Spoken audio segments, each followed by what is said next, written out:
is Wyomissing.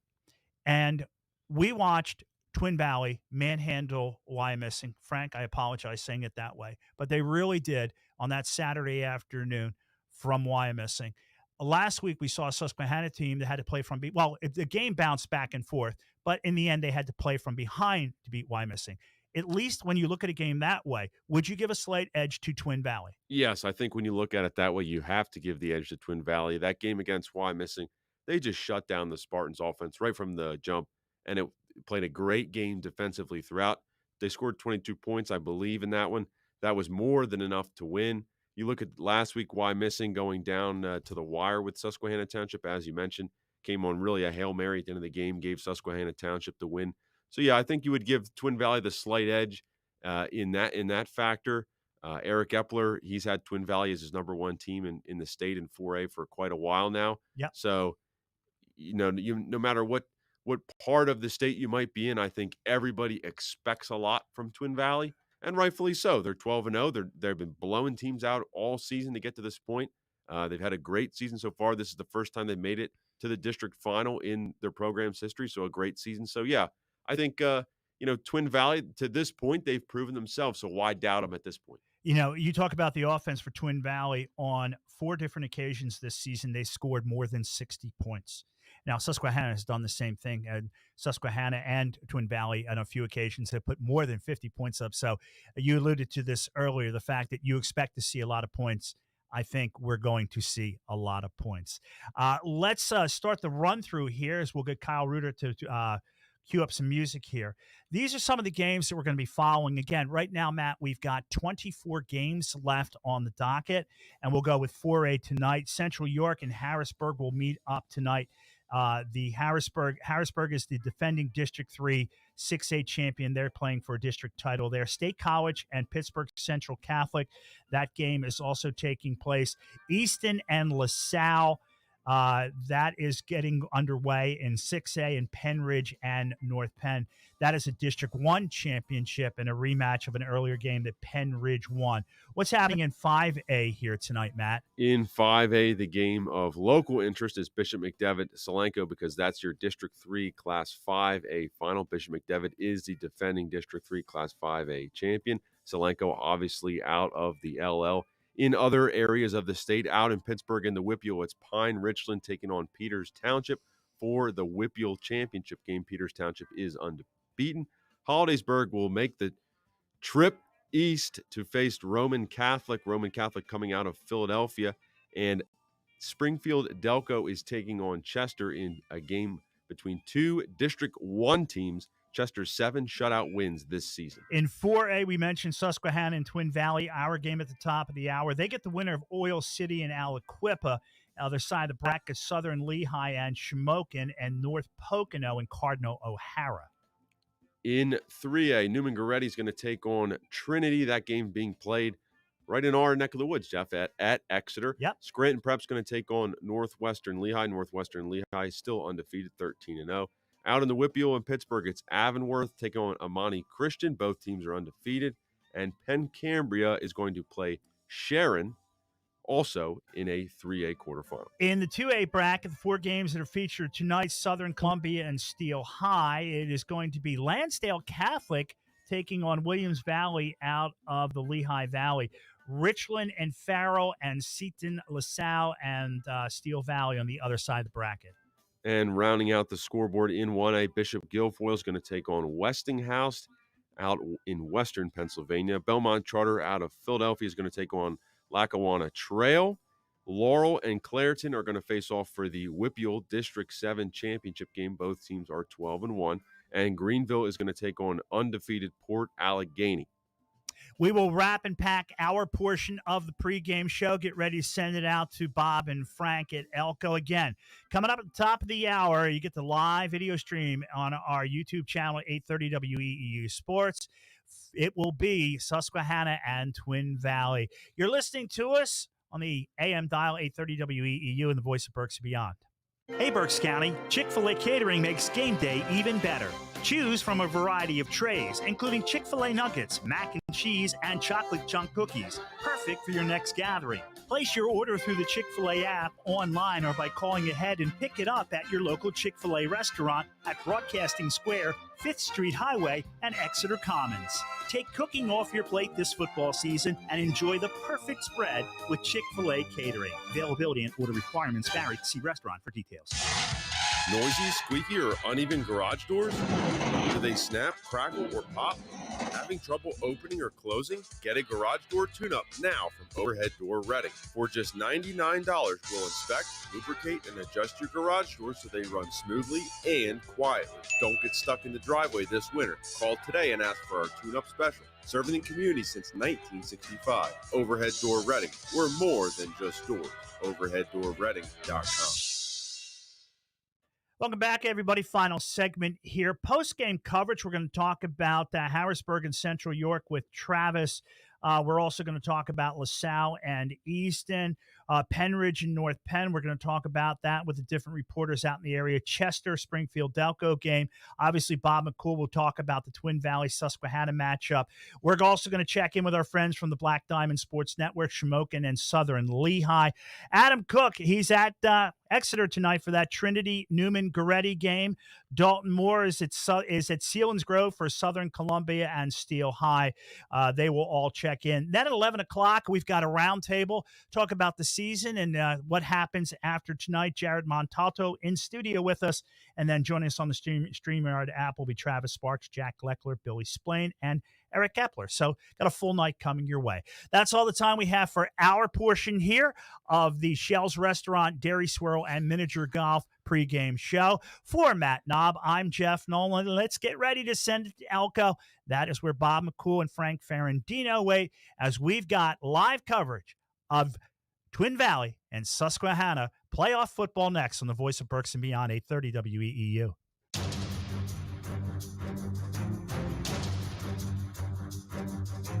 It's time for high school football. Presented by Savage Auto Group on 830 WEEU. The Voice of Berks and Beyond. High school sports on WEEU is brought to you in part by Chick-fil-A, Celebration Villa of Exeter, Diefenbach Snacks, the Coley Insurance Group, Keith Heating and Air Conditioning, Habitat for Humanity Restore, Overhead Door Company, Render's Warehouse Markets, Remax Real Estate Agent Phil Macaronis, Lincoln Plumbing and Heating, Pizza Como, Ready Fight Phil's, Savage Auto Group, Shell's Restaurant, Mini Golf and Dairy Swirl, Spots Insurance, UECU, United Way of Berks County, and Victor Emmanuel Beneficial Society. WEEU is proud to showcase the talent and skill of our local high school athletes. From every tackle to every blitz and every thrilling touchdown, we bring you the best calls and analysis. Now, live from the field, your hosts, Bob McCool and Matt Lytle.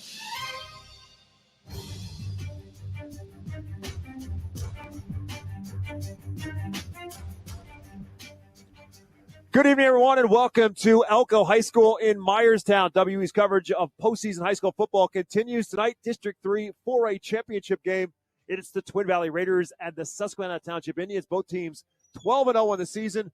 The Raiders go 7-0 to win Section 4 of the LL, and the Indians 8-0 to win the Capital Division of the Mid-Penn. This is the 30th anniversary of Twin Valley football, so it figured to be a special season just because of that milestone anniversary, but this has become extra special. They're 12-0.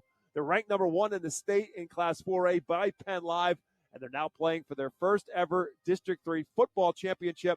But their opponent, they're also 12-0, as I just mentioned. They're also ranked in the state as well. They're ranked 4th in the state, and they also are looking to win their first District 3 football title. The winner gets the trophy, and they get to do a little traveling on Thanksgiving weekend because they are headed to the PIAA playoffs and the state semifinals to face the winner of District 7 champion Aliquippa and District 10 champion Oil City. That game's being played tonight at 7 o'clock start time as well for that one. That's being played at Slippery Rock University. But our game, again, it's Twin Valley and Susquehanna Township. High school sports is presented by Savage Auto Group, live on WEEU, the voice of Berks and Beyond. And this game, as are all of our games have been throughout this season to this point, are available to you as well on a free video stream. You can watch our coverage tonight from Elko High School on our YouTube channel. That's 8:30 WEEU Sports. We'll take a timeout. We're back with our Shell's Restaurant Dairy Swirl and Miniature Golf pregame show from Myerstown after this.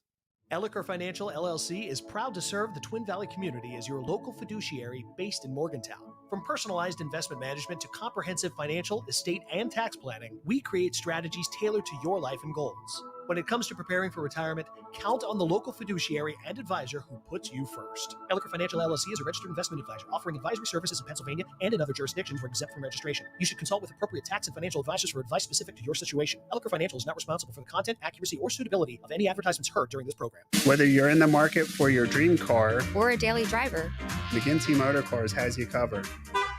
We buy, sell, and consign classic, antique, and everyday pre-owned vehicles. McGinty Motor Cars is located just below Reading City Park at 1041 Washington Street. Stop by today or visit our website, McGintyMotorcars.com, to view our current inventory. When you support a small business, you support the American dream.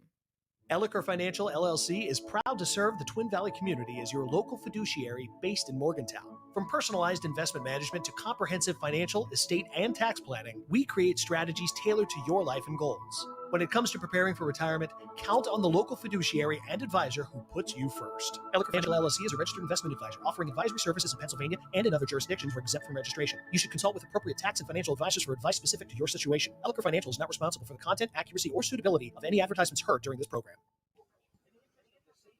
Tonight's pregame show is brought to you by Shell's Restaurant, Dairy Swirl, and Miniature Golf. Fuel up for game day with their delicious burgers, their hot dogs, their fried chicken, barbecue sandwiches, french fries, and, of course, ice cream. You can always have your own gridiron battle in our 27-hole miniature golf course. Visit Shell's on the 5th Street Highway in Temple. Good evening, everyone, and welcome alongside Frank Ferrandino. My name is Bob McCool, getting you set for Twin Valley and Susquehanna Township in this District 3 4A championship. And Twin Valley coached by Brett Myers. Now 4 seasons he's been in Elverson. What a great job he has done to make Twin Valley a state-recognized football program. He's certainly familiar with it. In 4 years with Twin Valley, he's 38-10, but he's been here before. He won 3 district championships in a row at Middletown High School in 2016, 17, and 18, but he is getting the job done. They're the 4 seed coming in. They went the bye in the first round. They beat West Perry 55-15, and then West York 45-14. Close games have not been part of the equation for Twin Valley. They've been beating up people for most of the season. But, Frank, they've got a tremendous running back in the backfield, really 2 great running backs in the backfield. We'll talk about the second in a moment. But Drew Engel is really having himself a phenomenal season. I think a lot of people kind of forget. He missed 11 games last year as a junior. His numbers, although great, could be even more phenomenal if he had played in a full season last year. But Drew Engel's having himself a heck of a senior football season. Exactly. With a torn ACL, you wouldn't realize that he's coming off of a season where he didn't play much by the way he's running the ball this year. Just so quick and elusive, and has a great little jump cut when he's in a hole and there's some traffic. He just learns how to escape out of there. Very impressive. 2 playoff games. I mentioned the 2 wins over West Perry and West York. He has run for 469 yards and 7 touchdowns in those 2 games. And if he gets tired, well, then they go to the coach's kid. Lucas Myers gives them a great 1-2 punch in the backfield. Lucas Myers also over 1,000 yards on the year as well. Yes, he's more of a power runner. He's not elusive or a speed demon, but once he gets in the open field and gets moving, he's hard to bring down.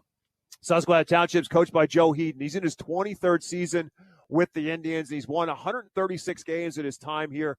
Number 1 seed coming into this. They got the bye in the first round as well. They beat Elko, where we are right now tonight. They, of course, had that game at their own home field. They beat Elko 50-13, and then I'm sorry to say this, Frank, but they beat Wyomissing last week. It was an unbelievable finish to the football game, but they beat the Spartans on the last play of the game 37-35, and the man behind it all was Torrin Evans. He's a Marist commit, play of the year in the District 3 playoffs.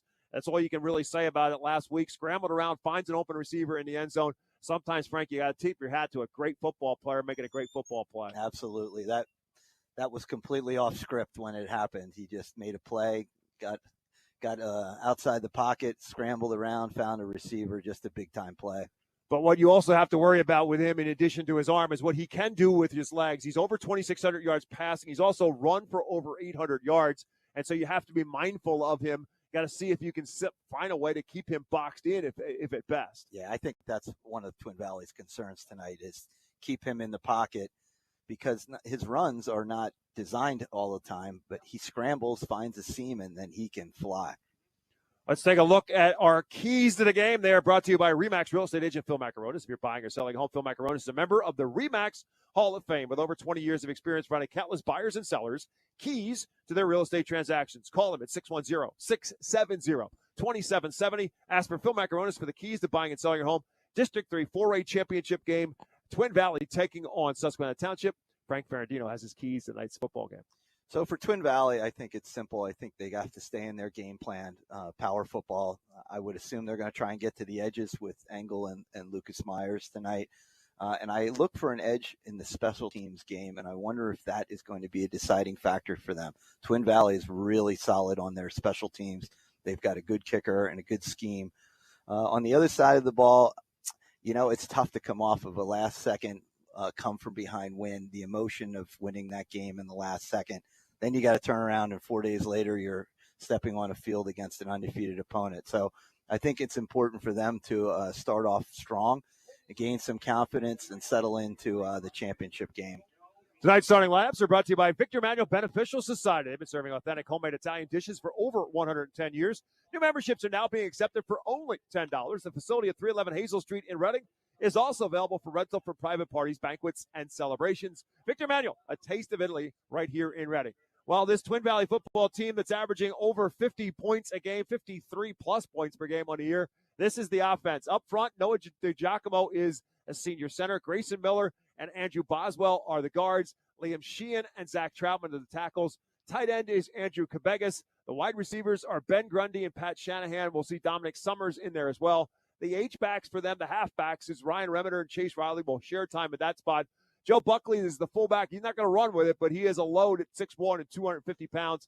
And then the tailbacks that we talked about, Drew Engel and Lucas Myers. And sophomore quarterback Maverick Foster has done a very good job stepping in for Evan Myers, who was the starting quarterback for Twin Valley for 4 years, and now is part of Jim Clement's Kutztown team that's playing in the Division II playoffs tomorrow. The defense has to try to slow down this Raider team, and nobody's been able to do that so far. It's a 4-4 defensive alignment for the Indians. Amari Johnson and Yender Mack are the defensive ends. Jade Riley and Gage Levere are the tackles. The outside backers are Rocky Seville. We'll see if he is playing. He may not be in the starting lineup.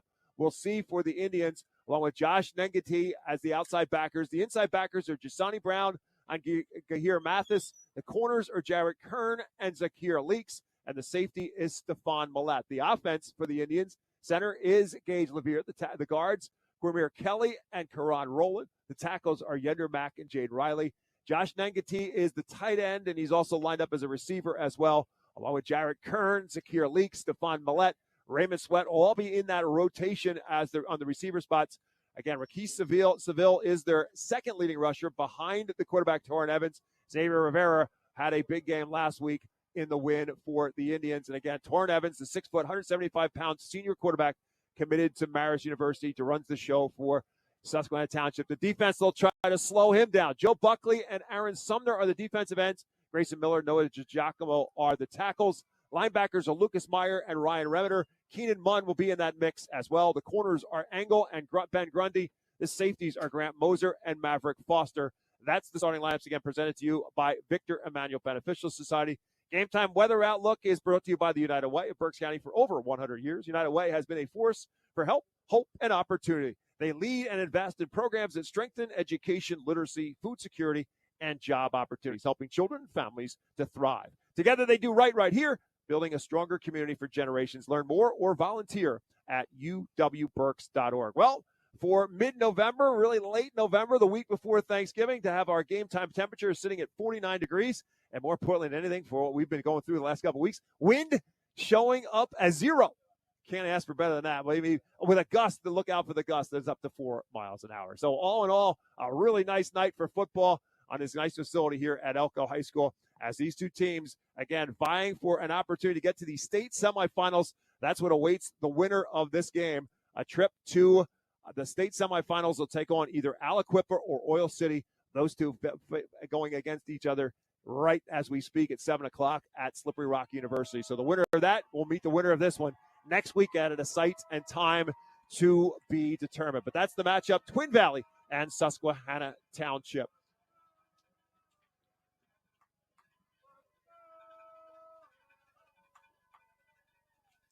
Doug's Family Pharmacy, celebrating 40 years of serving the community. Is proud of our Twin Valley Raider football team and Coach Myers and his staff. We wish them nothing but continued success in this amazing season. Doug's Family Pharmacy, located at 101 Darby Square in Elberson.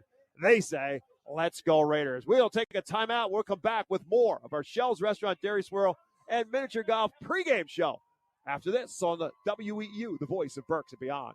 Temperatures dropped and my heating wouldn't kick on, so I called Keith HVAC, Electrical and Plumbing. They had it running fast and at a fair price. That was years ago, and I've trusted them ever since. Heating, cooling, plumbing, electrical, Keith does it all. Honest, fast, professional. They've been around for 30 years for a reason. Call Keith HVAC today. You'll be glad you did. Keith HVAC Electrical and Plumbing. Quality you trust, comfort you deserve. Call 610-589-6461 or visit keithhvac.com. Savage 61 Chrysler Dodge Jeep Ram is once again the #1 rated auto dealership in Pennsylvania. Thinking it's time to trade up for something newer? We offer the most insane trade-in values you'll find anywhere. Whether you're looking for a new or certified pre-owned vehicle, our dedicated team will make sure you drive away happy. Visit us today at savage61.com and see why we're Pennsylvania's top choice.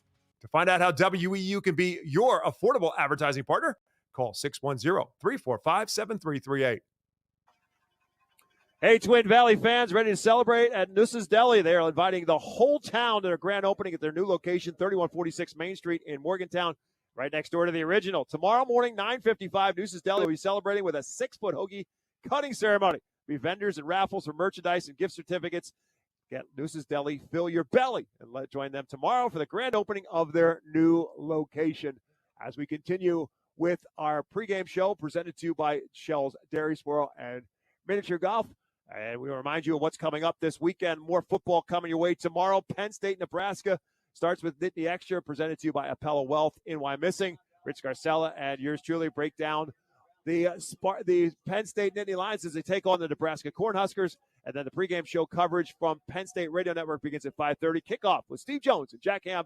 7 o'clock, the final home game of the season for the Nittany Lions as they take on Nebraska. And then Sunday afternoon, Eagles and Cowboys, 4:25. Merrill Reese, Mike Quick will have the call of that one from Dallas, Texas. It is a busy weekend of high school football, college football, and the NFL right here on WEEU. 2 teams are out right now for the coin toss, getting you set for this football game. Don't forget, coming up after our coverage tonight, after all of our post-game show, presented to you by Pizza Como Temple, we'll throw things back to our WE studios to Jeff Nolan, Matt Knob, and the company, and then we'll give you all the scores on this really very busy night of high school football. Just about everybody playing on Friday night. I think maybe there might be one game going on tomorrow, but mostly everybody kind of lined up for this Friday night and then find out what's going on. This is really the equivalent of a state quarterfinal. It is a district championship, however, and these 2 teams looking for their first district championship in program history.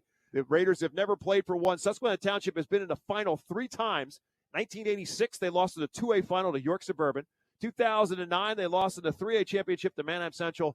And in 2015, they lost to Bishop McDevitt in the 3A championship. This is the first time since that 2015 season in which they advanced past the quarterfinal. Last year, they lost in the quarterfinal to Twin Valley, 47-19. Kickoff coming your way next when we come back to Myerstown, live on WEEU in Reddick.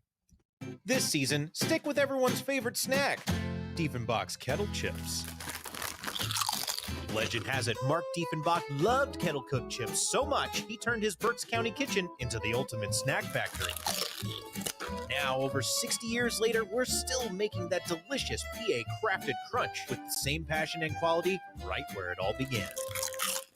So crunch into some flavorful Diefenbach's Kettle Chips today and snack on a delicious tradition. Let Redner's take care of cooking with our chef-prepared meals available in all of our stores. Crafted by our executive chef, Redner's has you covered for every mealtime, featuring all your favorites like shepherd's pie, beef burgundy, mango salmon, and more. Got a special event? Let Redner's provide your party with everything you need with restaurant-quality items at a fraction of the cost. Plus, with our rotating menu of seasonal meals, you'll always find something new with our chef-prepared meals. Check out the menu at the market or order online at rednersmarkets.com. Updating your furniture and appliances? The Habitat for Humanity Restore of Berks County can help. The Restore offers free pickup of your gently used furniture and appliances from your Berks County home. We offer convenient scheduling for our free pickups through our website, restoreberks.org. Located at 5370 Allentown Pike in Temple, the Restore is open from 9 a.m. to 6 p.m. Tuesdays through Saturdays. You might just find that special thing to tie the room together at the Restore. Support your community with your donation to the Habitat for Humanity Restore of Berks County. Elliker Financial LLC is proud to serve the Twin Valley community as your local fiduciary based in Morgantown. From personalized investment management to comprehensive financial, estate, and tax planning, we create strategies tailored to your life and goals. When it comes to preparing for retirement, count on the local fiduciary and advisor who puts you first. Elliker Financial LLC is a registered investment advisor offering advisory services in Pennsylvania and in other jurisdictions where exempt from registration. You should consult with appropriate tax and financial advisors for advice specific to your situation. Elliker Financial is not responsible for the content, accuracy, or suitability of any advertisements heard during this program. You're listening at 8:30 a.m. WEEU in Reading as we get you set for high school football. It's kickoff time, and tonight's kickoff is presented to you by Coley Insurance Group. Discover the power of choice with Goosehead Insurance, the Coley Insurance Group with locations in Muhlenberg and Wyomissing. They're a fully independent insurance agency with access to over 40 top-rated insurance carriers to ensure you get the best coverage at the best price. Whether it's auto, home, or life insurance, they have you covered. At Goosehead Insurance, the Coley Insurance Group, the power of choice is yours. Call them today at 484-848-6088. Twin Valley Raiders will kick off, and that means the Susquehanna Township Indians will have their offense on the field first alongside Frank Ferrandino. My name is Bob McCool, getting you set for this District 3 4A championship matchup between two 12-0 football teams. Well, Bob, you have a quarterback named Maverick and a quarterback named Torn. I expect a lot of points coming out of this game tonight. I don't know how much the name has a bearing on it, but you're not wrong because Susquehanna Township's averaging just about 42 a game. Twin Valley's averaging 53 a game. So if it's the names of the quarterbacks or if it's just the good offenses, we'll find out. But the kickoff return for Susquehanna Township is returned out to just shy of the 30 under 23rd-year head coach Joe Heaton. The Indians will start 1st and 10 at their own 29-yard line. Again, Torrin Evans, 70% completion percentage on the season, 2,684 yards, 36 touchdowns. They go along with 5 interceptions. He'll have 2 receivers on either side of him almost the entire night, whether it be 4 receivers in a formation almost the entire night. As Jared Kern goes in motion towards him, the left-hander is going to step back and take off and run with it. He's across the 35 and out to the 37. And the feet of Evans strike first as he runs it for about 7 or 8 yards on the first down carry. Yeah, that's their game. They spread you out all across the field, and if there's a little seam, you have a quarterback that can run right up the middle. Good start. And again, we were wondering whether or not Raquel Seville would be playing tonight. Looks like he is not. He is actually not in uniform, so it'll be Xavier Rivera in the backfield beside as Kern goes in motion, loops around Evans now behind him, and we'll give it to Rivera trying to turn the left side. There's nothing there. Twin Valley will stack it and not let him get around the edge. Led by Lucas Myers and company. Seville gets back to the line, Rivera gets to the line of scrimmage, and that's it. It's 3rd and 3. I don't know if we'll see a huddle tonight, Bob. Both teams are right up on the ball, calling plays right from the sideline. Should get a lot of offensive plays in here. Split out on the left side as Zakir leaks. Everybody else is pretty much tight in the box on 3rd down and 3 for Susquehanna Township. Opening series of the football game. Indians have it at the 36-yard line. Now coming out of that pack is Stephon Millette to split out right side. Evans looking that way, nobody there. He's going to take off and run. Can he get the edge? He will get the edge. He'll get out of bounds in what looks to be a first down run across the 40-yard line.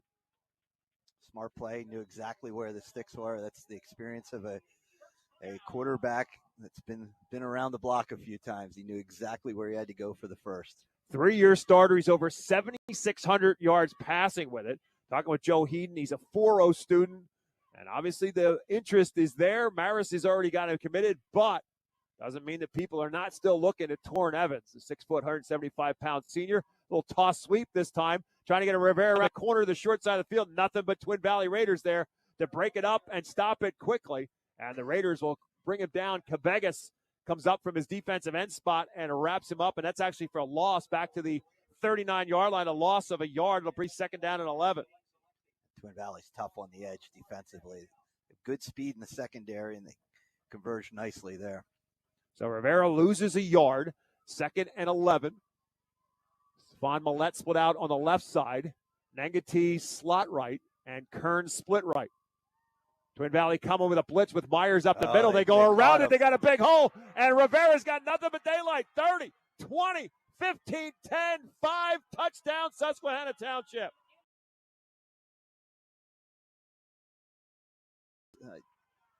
Opposite side of the field. They blocked it well. Once he broke the line, there was no backer there. Long, nice touchdown run to start. For Xavier Rivera, his third touchdown run of the season, and Susquehanna Township with the big play early on, and they jump out on top. And now on to attempt the extra point for the Raiders is senior kicker Gordon Bailey. Snap good. Snap a little bit behind. They get the hold down, and he get it through. He did. Nice play by Stefan Millette, the holder, to make the adjustment and get the hold down. And Susquehanna Township strikes first. 9:51 left to go. Quarter number one. Indians 7. Raiders get the ball when we come back to Myerstown after this on WEEU in Reading. Whether you're in the market for your dream car or a daily driver, McGinty Motor Cars has you covered. we buy, sell, and consign classic, antique, and everyday pre-owned vehicles. McGinty Motor Cars is located just below Reading City Park at 1041 Washington Street. Stop by today or visit our website, McGintyMotorcars.com, to view our current inventory. When you support a small business, You support the American dream. Hey, Berks County, Chick-fil-A Catering makes game day even better. Choose from a variety of trays, including Chick-fil-A nuggets, mac and cheese, and chocolate chunk cookies. Perfect for your next gathering. Place your order through the Chick-fil-A app, online, or by calling ahead and pick it up at your local Chick-fil-A restaurant at Broadcasting Square, 5th Street Highway, and Exeter Commons. Take cooking off your plate this football season and enjoy the perfect spread with Chick-fil-A Catering. Availability and order requirements vary. See restaurant for details. Welcome back to Myerstown alongside Frank Ferrandino. My name is Bob McCool. Quick strike for Susquehanna Township. They're on top 7-0 as they go to kick off. The Indians jump off sides on the kickoff, so the first penalty of the football game will be against the special teams unit. And Twin Valley up really close, not expecting much of a leg from Susquehanna Township in terms of the kickoff. Looks like it's Nengati who handles the kickoff. So Twin Valley up very far. As Frank said, he feels as if there is definitely an advantage on the kickoff return. And Drew Engel and Ben Grundy are the return men. It helps when you have those two guys back there to return because they can both run. Certainly does. So Nengati now 5 yards further back will kick it off. It's the line drive kick. Takes a couple of bounces. Grundy will pick it up at about his own 27 to the 30. Fights off a tackle at the 35, and that's about as far as it goes. Maybe not. Grundy fights his way all the way to the 40. Tough return for Ben Grundy. And Grundy wearing number 18 tonight after his customary number 32 jersey was torn. So he runs it to the 40-yard line, and that's where this Twin Valley explosive offense will start. 1st and 10 from their own 40-yard line. 9:43 remaining in quarter number one. Twin Valley touches the football for the first time under sophomore quarterback Maverick Foster. 72% completion percentage, 1,145 yards, 15 touchdowns, has not thrown an interception. I'll give it to Engel. First carry. Engel has the 45, kicks it out 50. Engel to the 40, 35, 30, and Drew Engel is eventually angled out of bounds all the way down to the Susquehanna Township 25-yard line. Just a little down kick. Got him a seam. That's all he needs is just a little seam. Great speed down the sidelines. Right up on the ball. 35-yard pickup for Engel to the 25-yard line of Susquehanna Township.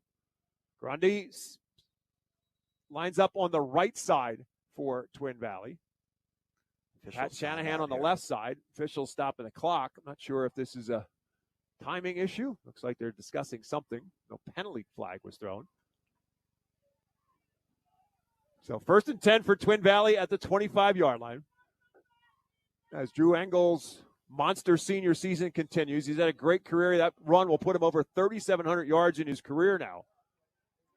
And from the 25-yard line, Engel in the backfield, sidecar to the left of Maverick Foster. Again, Shanahan split left. Now Grundy goes in motion, and a little misdirection with Engel getting the call up the middle. And this time he'll get a couple following the fullback, Joey Buckley, for a couple yards. Put him at the 23 and a gain of 2. Just power football there. They have 6 offensive linemen and then a donkey who is just a glorified offensive guard pulling up through the hole. Yeah, Luckily, the fullback is not a threat to run with the football. He, in fact, has not run with the football. The 6'1", 250-pound fullback leading the way as Grundy again goes in motion. This time a little pop pass for Grundy. He tries to turn the corner. He's inside the 20, and Susquehanna Township will angle him out of bounds before he can pick up the first down. So a little pop pass with Grundy in motion gains them inside the 20. We'll see where they spot him out of bounds.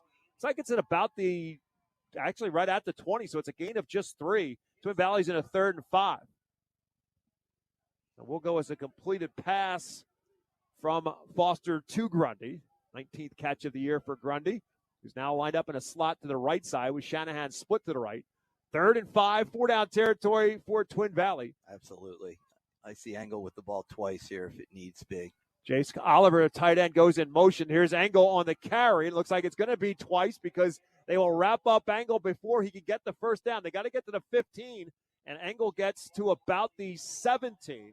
So it'll be 4th down and 2 coming up for Twin Valley. Twin Valley goes right up on the ball, brings in 2 extra linemen. This will be a quarterback straight up. It's a wildcat to Engel, and he dives his way through. Good blocking up front. The surge will pick up the first down as Joe Engel dives inside the 15 and down to about the 13-yard line. Second first down in the drive, a fresh set of downs for Twin Valley. 1st and 10 for the Raiders at the 13-yard line of Susquehanna Township. Chase Riley now is a slot on the right side with Shanahan split to the right. Lucas Myers back in the backfield now. You look for a little bit more of the power run game here. As Riley goes in motion, there's that little counter handoff, and it is Myers who gets the handoff. They put Riley in motion. They fake the handoff to him, and they hand it off to Myers, who powers his way down close to the 5, put him right at the 5, and it'll make it 2nd down coming up, 2nd down and 2 at the 5-yard line. Right back on the snap, right back on the handoff from Myers. Fights his way inside, and he's still on his feet. And he's going to get spotted down at the 1-yard line. It'll be 1st down and goal to go for Twin Valley as Myers fights his way to the 1. He's not a kid you can tackle up high. And Susquehanna Township's defenders were up at his shoulder pads. He took him for another 3 yards. 1st and goal from the 1. Myers still in there, and he will not get in. Great job that time by Susquehanna Township, who says no. And it was Jaden Riley, the defensive tackle, who brings Myers down for a loss. It'll be 2nd and goal back at about the 2. So Myers denied at the 1. Engel back in as Myers comes out now. They put Buckley on a wing on the right side. 2 receivers split out to the left. 2nd down, goal to go from the 2. Foster takes the shot, the snap in the shotgun with Engel sidecar on his left. Oliver, the tight end, goes in motion from left side to right. Engel will try to kick it. No, he will not kick it outside. He'll take it up the middle, and he cuts up the middle for a touchdown. Joe Engel from 2 yards out finds a seam up the gut and takes it home. And the Raiders are an extra point away from tying up the football game. Great answer by Twin Valley. All on the ground, straight power football. It's a good sign for them. They can run up the middle. That's the strength of Susquehanna Township's defense. So good sign for the Twin Valley Raider offense. On to attempt that extra point is senior kicker Nate Schaefer. And the extra point is up and home. And we are indeed even. 7:06 left to go. We told you this could be a high-scoring affair. We're off to that kind of a pace. 7:06 left to go in the first quarter. Susquehanna Township 7, Twin Valley 7. More high school football presented by Savage Auto Group when we come back after this on WEEU in Reading. UECU is a credit union that understands Pennsylvania, what it means to grow up here, raise a family, start a business. And we're committed to being your financial partner for life. With competitive rates, exclusive member discounts, and modern technology, UECU offers personalized banking that will make you feel right at home. Visit bankingforpa.org and sign up for UECU membership through our partner association, the Pennsylvania Consumer Council. UECU, banking that understands home. Hey, football fans, tackle your mornings with me, Mike Keller, along with Bob McCool and Trey Smith every weekday from 6 a.m. till 9 a.m. We kick off our short holiday week on Monday at 8:05 with Sports Illustrated Eagles beat reporter Ed Kratz. We'll talk Birds and Cowboys. On Tuesday at 7:30, we'll have some fun and give you a chance to win some WEEU prize packs when we play some Family Feud. And then Wednesday, it's an early morning pint with Kirby Powell from Saucony Creek Brewing. It's Mornings with Mike, weekdays from 6 to 9, right here on WEEU. On the kickoff, touchback, and Susquehanna Township will start from its own 20-yard line. 7-7 is our score. Again, we have 7:06 left to go in the first quarter. And this very well could be the kind of pace of a football game are on. We told you how explosive these two teams are. However, their defenses are really good too. Twin Valley's given up under 10 a game. Susquehanna Township only 13 points per game, but two explosive offenses, and the Indians' second offensive set starts from their own 20. Torrin Evans doing some damage with his legs before Xavier Rivera's 61-yard touchdown run put Susquehanna Township on the board first. Evans will have three receivers on his left and one in Jared Kern split out on his right. He wants to throw for it, has plenty of time, looking for somebody open. Now he's going to scramble out. Left-hander rolling out to his left, little punch, little jab fake, and he will end up taking off and running with it.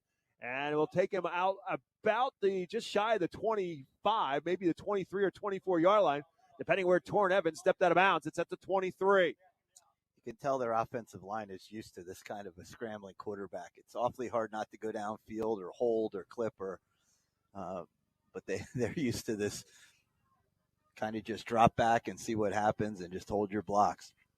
Nangati, Leaks, and Kern will all split out on the right side. And now in on the left side will be Raymond Sweat. He's on the left side by himself. Again, Xavier Rivera, the running back in the backfield. He's going to get the call on 2nd and 7. Nowhere to go, and Lucas Myers will finish him off. Flag goes down as Myers and Aaron Summer will wrap up Rivera for a loss in the backfield. Now we'll see what the penalty's all about. Flag came in right around the time of the tackle, and it came from the sidelines. They are talking with Brett Myers. Looks like the spot of the football is right around the 22, which would be a loss of a yard on the play. So this is clearly going to be against Susquehanna Township. I think we're going to have a hold here. Does he take the play and make it 3rd down and 8, or does he take the hold? Looks like he's going to decline the penalty, take the play, and make it 3rd and 8 from the 22-yard line. Interesting decision there with Torrin Evans back there behind center. I guess you limit his plays. So to gain yardage or to keep the ball out of his hands one less play might be a good trade-off. 3 to his right, 1 to his left for Evans. Again, he is a left-hander. And looking right now, looking back across the middle. Now he's getting flushed out of the pocket. Now he's in his best mode right now because he is loose and free and throwing it up for grabs. It's deflected off a couple different hands and ultimately incomplete. The last one to touch it was Ben Grundy out near midfield, but it will bring up 4th down. I think we have a lineman downfield for Susquehanna Township there. And if that's the case, then Twin Valley will decline that penalty. They'll take the play, which is an incomplete pass, and bring up 4th down.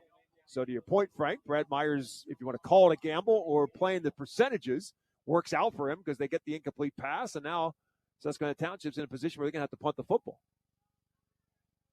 So, as you said, try to limit the opportunities for Torrin Evans as much as possible. It looks like Evans will be the punter as well for Susquehanna Township, and Grundy the return man. Twin Valley stands to get good field position out of this. Grundy dangerous back there. Got to be careful here if you're Susquehanna Township to not put the ball in his hands in the middle of the field. Grundy, excellent speed, excellent in the spring and the track as well. Part of an excellent 800-meter relay team for Twin Valley. Looks like we had movement before the snap, and Susquehanna Township's going to go 5 more yards further back. Second penalty of the game, both walked off, and both of them against Twin Valley. Back 5 yards further, well, that's only going to help the field position potential for Twin Valley. See what kind of leg that Torrin Evans has. It's a high short kick that will hit and take a sideways bounce. And no opportunity for Grundy, but great field position indeed for Twin Valley. They're going to start on the Indian side of the football field at about the 43-yard line. So with 6 minutes, 28 seconds remaining in the first quarter, Twin Valley has the football now in Susquehanna Township territory and a chance to take their first lead if they can punch it in, starting at the 43-yard line. Field position, a big factor so far here. Twin Valley with a kickoff in the end zone, pins them deep. Now a short punt. Great starting position for Twin Valley. Jace Oliver, Joey Buckley shift from right side to left, and Angle will follow that side. Line of scrimmage to the 40, 35-30, Angle 25-20, and finally wrapped up and brought down inside the Susquehanna Township 15-yard line. Drew Angle, like he did on the first play of the first series, runs for a big first down for Twin Valley. Yeah, Yeah, they overloaded the left side, pinned them all in, and Engel just took the edge. Big gain on first down. 30 more yards on the run for Engel to the 13-yard line. And now a timeout called by the Indians. Susquehanna Township will call the timeout as Joe Heaton sees his defense backpedaling a little bit against this running attack of Susquehanna of Twin Valley. Again, technically there is a pass play on it. That was a little pop pass from Grundy. That goes as a pass from Foster, but in essence it's a glorified jet sweep. But this is the ground game, and this is what Twin Valley has found. And Frank, as you found out at Wyomissing, this is what he built at Middletown too. This is his offense where he just will pound and pound and pound the football, and he's got the backs to do it. They pound them quickly, though. They're right up on the ball. They don't give you time to adjust or to think. As soon as the ball is set, they're up on the line and they're ready to snap it, especially when they get in the red zone. You watch how quickly they work once they start getting near the end zone. Their snap to tackle ratio is so fast. So following the Susquehanna Township timeout, 1st and 10 for Twin Valley at the 13-yard line of Susquehanna Township. Again, 2 receivers split out for the right side for Foster, and they give his to Engel. Up the middle this time, he finds some daylight. He fights his way inside the 10 and down to about the 5 yards on first down for Drew Engel. Already over 80 yards in rushing is Engel, as Twin Valley's already run for 5 first downs.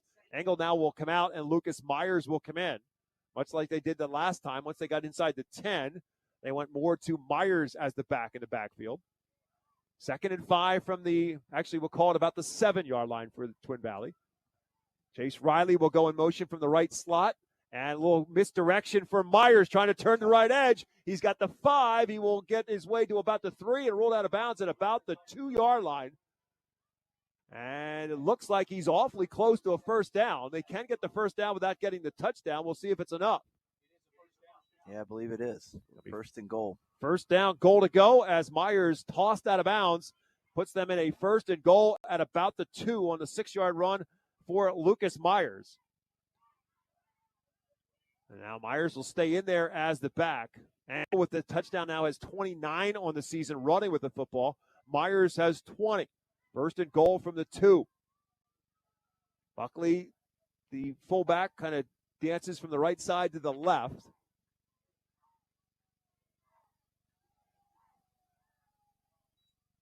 The give is to Myers, trying to find some daylight. Nothing there. Great job by Susquehanna Township to stack up the line of scrimmage. The front 4 for the Indians, Amari Johnson, Jaden Riley, Gage Levere, and Yender Mack say no deal. 2nd down and goal.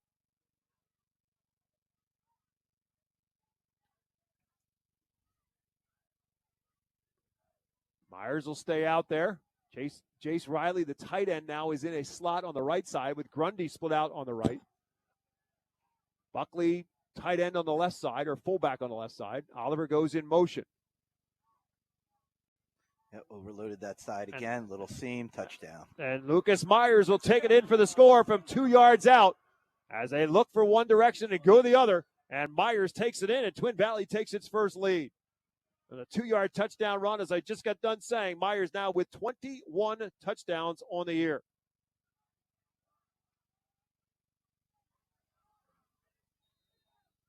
On to attempt the extra point is Nate Schaefer. The holder is Gavin Foster, the younger brother of Maverick, and the extra point is good. With 4:55 left to go in quarter number 1, Twin Valley 14, Susquehanna Township 7. Take a timeout. Back with more high school football presented by Savage Auto Group on WEEU in Reading. Noisy, squeaky, or uneven garage doors? Do they snap, crackle, or pop? Having trouble opening or closing? Get a garage door tune-up now from Overhead Door Reading. For just $99, we'll inspect, lubricate, and adjust your garage doors so they run smoothly and quietly. Don't get stuck in the driveway this winter. Call today and ask for our tune-up special. Serving the community since 1965. Overhead Door Reading. We're more than just doors. OverheadDoorReading.com. Spots Insurance Group is a proud sponsor of Berks County Sports. We're an award-winning nationwide agency you can trust, insuring what means most to you for over 32 years. We specialize in auto, home, renters, business, and life insurance. Remember, when you think insurance, think spots. Visit us at spotsforinsurance.com. That's SPOTTS, 4, insurance.com. On the kickoff return for Susquehanna Township, it's Stephon Millett across the 20-25 and wrapped up at around the 30-yard line. Mounts Disposal Service is incorporated, proud to be a family-owned and operated business in the Twin Valley community for over 50 years. We are here to assist you with all your waste removal and recycling needs. From the team at Mounts Disposal Service Incorporated, wish all the players, coaches, and staff good luck tonight. Go Raiders! And they are in top 14-0 as Susquehanna Township back on offense after being unable to pick up a first down in their second offensive series. The Indians will start 1st and 10 from their own 31-yard line. It's a huge series, I think, here, just mentally for Susquehanna Township here. Jarrett Kern goes in motion, split out to the right side. A little misdirection for Rivera. And actually, that's not Rivera in there. I believe that might be Sincere Little John, who's in there now as the back. They'll pick up a couple to the 34, to gain of 3 for Little John. 2nd down and 7.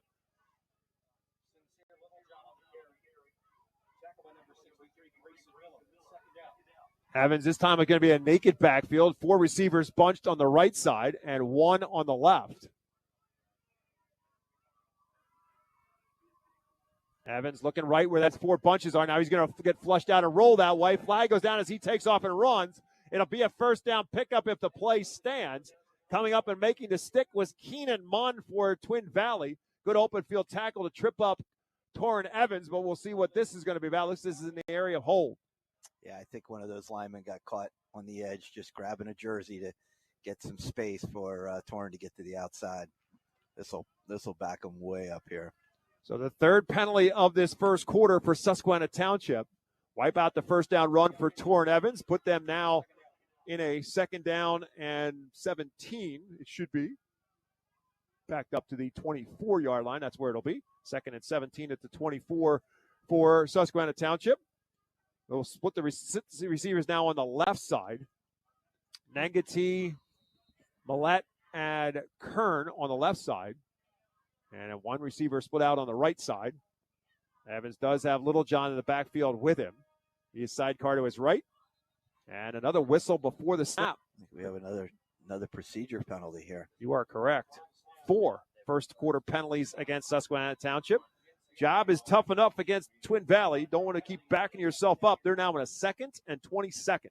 I'm impressed by Twin Valley's defensive backs are not far off these receivers. They're playing them tight, and looks a little bit like a man with 2 guys over the top, but they're not giving them much space here. Again, 2nd down and 22. Evans going to hand it off to the man in motion. That's Little John, and nothing doing. Twin Valley just stacks him up and does not let him turn the edge.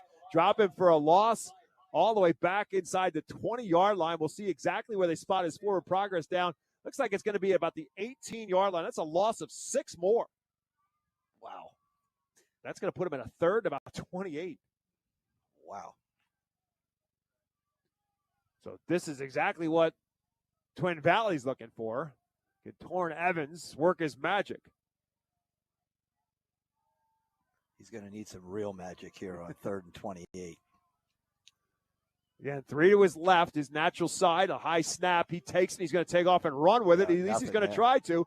Jade Arms is way out of 1 tackle. Twin Valley's pursuit will eventually wrap him up at around the 30. So it's still going to be about a 12-yard run for Evans, but that's pretty much going to get it back maybe to the line of scrimmage, a little bit shy of that. And it'll be 4th and very long, and Susquehanna Township's going to have to punt the football.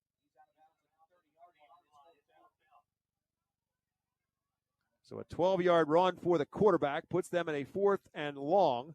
And Evans and Susquehanna Township are going to have to punt for the 2nd straight series. Grundy again is the return man for Twin Valley. Frank said it was an important series for Susquehanna Township offense, but Twin Valley forces them backwards. The penalties certainly didn't help. No first downs, and they're going to give them the ball back here in good field position again. It's a good roll. It takes a great roll. There is a flag down right at the spot of the kick. Let's see what that's going to be all about. And Torrin Evans thinks it's going to be against Twin Valley for running into the kicker. That's what it's going to be. Personal foul against Twin Valley for running into the kicker, and that's going to bring the offense right back out on the field for Susquehanna Township. Indians will take that for sure. First penalty called against Twin Valley.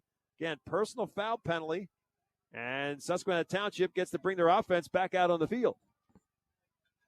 Twin Valley's first mistake of the day here. 3 minutes to go in the first quarter. So it's 1st and 10 now at the 45-yard line for Susquehanna Township. As Torrin Evans and the offense back out on the field. Nengati checks with his quarterback. He's going to move over to a slot on the right side. Jarrett Kern split out on the right. And the give in the backfield is to Rivera. Looking for daylight, nothing doing. Keenan Munn and company going to wrap him up. They keep trying to run that short side of the field, and it's not working against Twin Valley's defense. Rivera back to the line of scrimmage. That's it. Yeah, their backers are so tough. Their outside backers and inside backers. To get to the edge on Twin Valley is tough here. 2nd down and 10 now as Rivera back in that game and only gets back to the line of scrimmage. Oh, a face mask. Ooh, didn't see the flag, and back-to-back penalties now against Twin Valley. And this is going to help the cause of Susquehanna Township. It's going to be another personal foul penalty of a face mask that gives the Indians a 1st down in Twin Valley territory, at the Raider 39-yard line. So penalties right now hurting Twin Valley, and a great benefactor for Susquehanna Township. Indians 1st and 10 at the Twin Valley 39-yard line. Two receivers packed to the near side of the field. The give is to Rivera, looking for some daylight up the middle. Not much there. Not a bad push, however, by the Susquehanna Township offensive line. Get him a couple yards to the 36. Gain of 3 puts them in a 2nd and 7. I'm surprised we haven't seen a little of the flares or the quick outs by the Indians here. But Twin Valley secondary is so tight that I think they're a little afraid just to throw the flare out to their trips or their twin receivers. 2 minutes remaining in the first quarter. 14-7 Twin Valley on top. Susquehanna Township 2nd and 7 at the Twin Valley 36. Evans just avoids the rush. Still on his feet, dancing around, trying to get loose. Now he's going to find it. Throw it away. It's picked off. In the open field is Grant Moser with the interception at the 30, 35, and 40. And Twin Valley comes up with a turnover, and the Raiders have the football. Uncharacteristic poor throw there. An old quarterback rule is you never throw late across the middle of the field, and big interception for Twin Valley stops that momentum. 6th interception of the season thrown by Torrin Evans as he was flushed out of the pocket and eventually throws it away. And Twin Valley with their offense right back on the field at their own 42-yard line with 1:45 left to go in quarter number 1. They lead at 14-7. Oliver and Buckley will shift from left side to right side. And Engel will try to turn that right side. Nothing there, but Susquehanna Township Indians, he's going down for a loss. The defense rises to the challenge for Susquehanna Township. Drop Drew Engel for a loss back to the 35-yard line. That's a loss of 7. Similar to what they had their big play on earlier. They shifted a donkey and a tight end over to the other side of the field and tried to get it wide, but that time they had too much penetration up the middle. Turned Engel back right away. Jaden Riley's the one who forced it back. He won't get the tackle, but he's the guy who forced Engel to reverse his tracks. And then the pursuit wrapped him up for a loss back to the 35 to make it 2nd and 17. And now a timeout called by Twin Valley. The Raiders are going to call a timeout here with 1:11 left to go in the first. We'll take a quick timeout as well. 14-7, Twin Valley on top. We come back after this on WEEU in Reading. Get your house ready to handle the extra guests, yard inflatables, and string lights. Keith HVAC, Electrical, and Plumbing has been keeping homes and businesses running smoothly for the holidays for 30 years. Plumbing, electrical, and heating systems work extra hard in the winter. So let Keith keep you cozy. Quality you trust, comfort you deserve. Call 610-589-6461 or visit KeithHVAC.com. Get Keith HVAC, Electrical, and Plumbing for the holidays because you've got enough to worry about with the in-laws. Doug's Family Pharmacy, celebrating 40 years of serving the community, is proud of the Twin Valley Raider football team and Coach Myers and his staff. They wish them nothing but continued success this amazing season. Doug's Family Pharmacy, located at 101 Darby Square in Elberson. Go Raiders. Well, the Raiders are going right now. They lead at 14-7, and following the timeout, Twin Valley has it 2nd down at 17. And this time, Foster play action fake is going to roll out. The quarterback's going to keep it himself, but again, nowhere to go, and he will get wrapped up and brought down as well. Susquehanna Township's defense rising to the challenge. Just Sonny Brown with a big play for Susquehanna Township. Little play action pass. They tried to sneak that donkey out the far side. A little waggle type action there. Covered nicely. To the 38-yard line, a gain of 3 for Foster. It's 3rd and 14 now for Twin Valley and what might be the final play of quarter number 1. So Susquehanna Township's defense trying to force a stop for the first time. Foster going to roll out to his right side, gets a block, looks downfield, has a man, passes, caught right around the sticks. Did he hold on the juggling attempt? And it's going to be an incomplete pass. Had it. Grundy had it for a moment, but the contact knocked it loose. It's 4th down. So Susquehanna Township's defense rises, and a big stop there after Twin Valley had come up with the interception.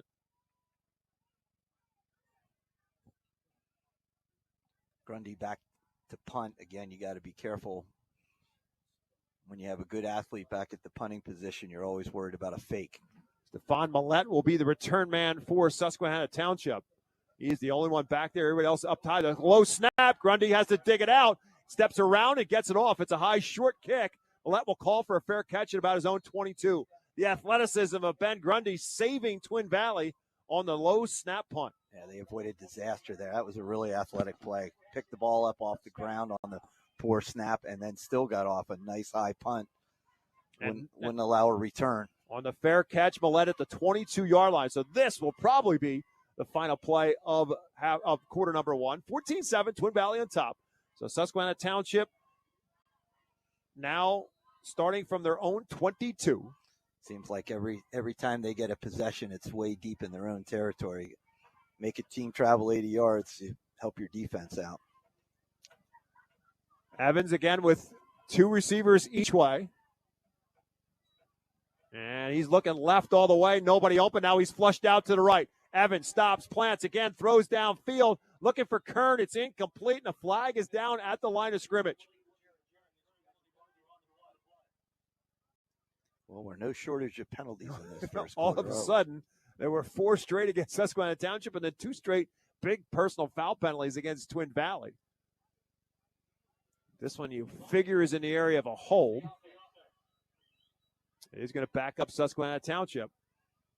What's interesting is Twin Valley is leaving one of their middle backers in the middle of the field, not in coverage, just kind of spying to see wherever Torrin tries to run to, and he's, just kind of takes away that open grass when he sees an edge, keeping him in the pocket nicely now. So the 10-yard penalty brings Susquehanna Township back to its own 13-yard line. The give is going to be to Little John here. Little John has a little bit of daylight, and he's out to about the 20 before they'll wrap him up and bring him down, and that will be the final play of the first quarter. So the offense started fast. Big running play for Susquehanna Township, got them on the board first, and then the ground game of Twin Valley comes back with 2 straight scores. And after 12 minutes in our District 3 4A championship game, it is the Twin Valley Raiders 14, the Susquehanna Township Indians 7. Let's take a timeout. Back with quarter number 2. High school football presented by WEEU is live when we come back after this. Shop, earn, and save with the Redner's Rewards Program. Purchase select items at Redner's Markets and unlock big savings on groceries with fantastic deals like buy 3, get the 4th free. Redeem your points and save on fuel at one of our 7 Redner's Quick Stop locations throughout Berks County, and treat yourself to made-to-order sandwiches, fried chicken, coffee, and more. Discover tons of special offers, digital deals, and surprise savings available to rewards customers. Start saving today. Simply sign up at the store or online at rednersmarkets.com. Support your Berks County community while purchasing great new and used furniture, appliances, and building supplies at the Habitat for Humanity Restore of Berks County. Located at 5370 Allentown Pike in Temple, the Restore carries brand name new and used appliances, furniture, home decor, and more. Many new items are manufacturer direct and are available at unbeatable prices. Stop by the Habitat for Humanity Restore of Berks County Tuesdays through Saturdays from 9 a.m. to 6 p.m. or visit our website at restoreberks.org for more information.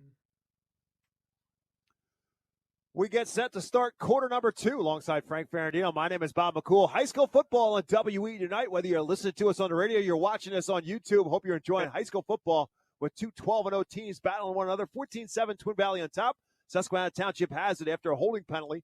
The Indians are in a 2nd down and 20, now backed up to the 20-yard line, and another penalty against Susquehanna Township after Little John ran for 7 on the final play of the second quarter. Put them in the 20, another penalty against the Indians. One of the receivers took off a little early there. 6 first-half penalties for Susquehanna Township, and now they're backed up to the 15-yard line. 2nd down and 18 for Susquehanna Township. Evans has 4 receivers on his left and 1 on his right. He's in the backfield by himself, has time, plenty of time. Now he's going to run out of the pocket, looking for daylight, gets away from one defender, gets not quite away from the second, although he gets across the 20. Lucas Myers will wrap him up and bring him down. Ryan Remeter there as well, as Evans on a scramble will get back just about to the original line of scrimmage. It'll make it 3rd. We'll call it an 11 coming up for Susquehanna Township.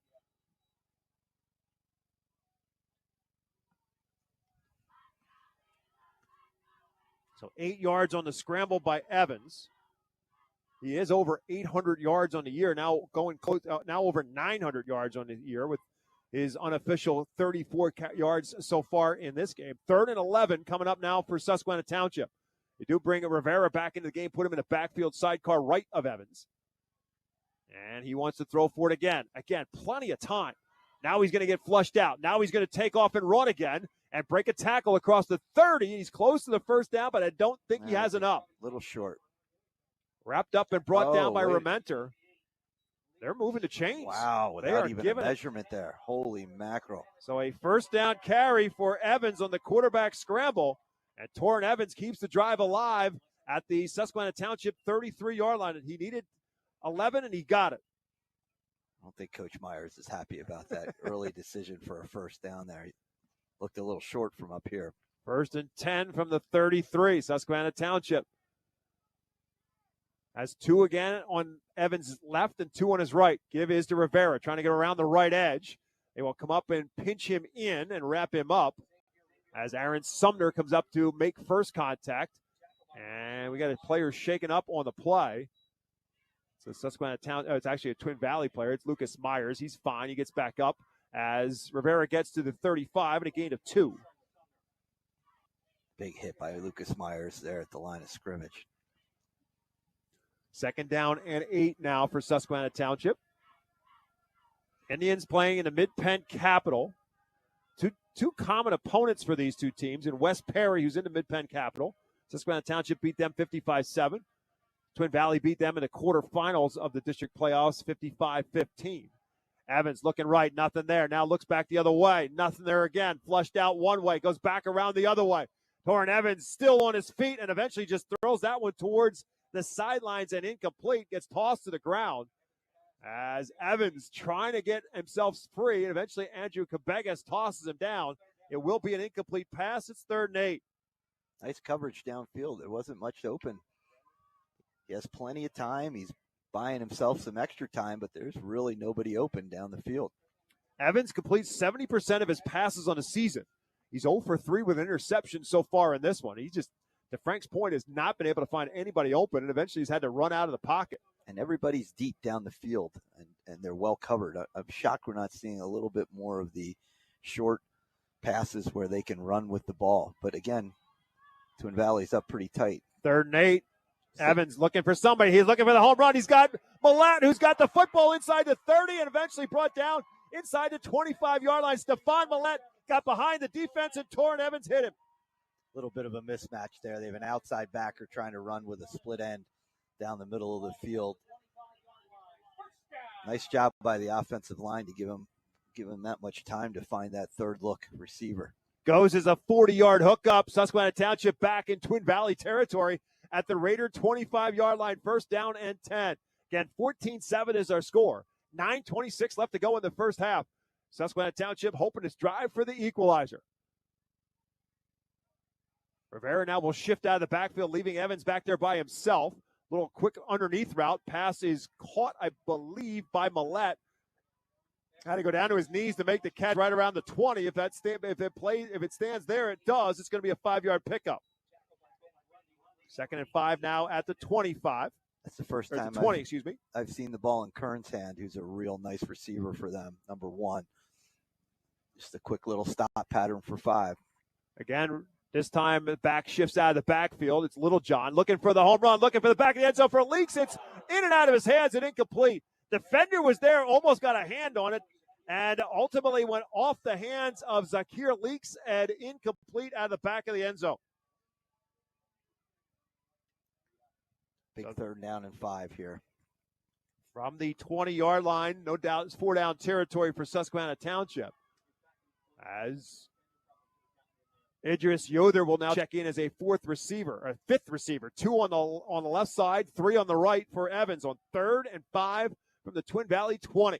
Middle of the field's open here. Look for him to run. And he's going to do it. Evans bounces off a tackle to the 10, cuts it outside. Evans to the pylon, touchdown Susquehanna Township. Torrin Evans bounces off a tackle, turns on the Jets, takes it in for the score. I think Torrin read that Twin Valley took both their middle backers and widened them out of the middle of the field, and I think he had run on his mind right from when he dropped back.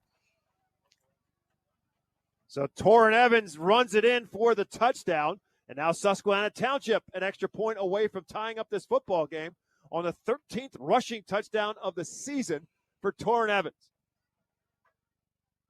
He has run for over 100 yards 5 times in Susquehanna Township's 12 games. The extra point by Gordon Bailey is up and home, and we are even with 8:33 left to go in the first half. We got a good one, District 3 4A championship. One of these two teams is going to get its first title. It's 14-14 when we come back after this.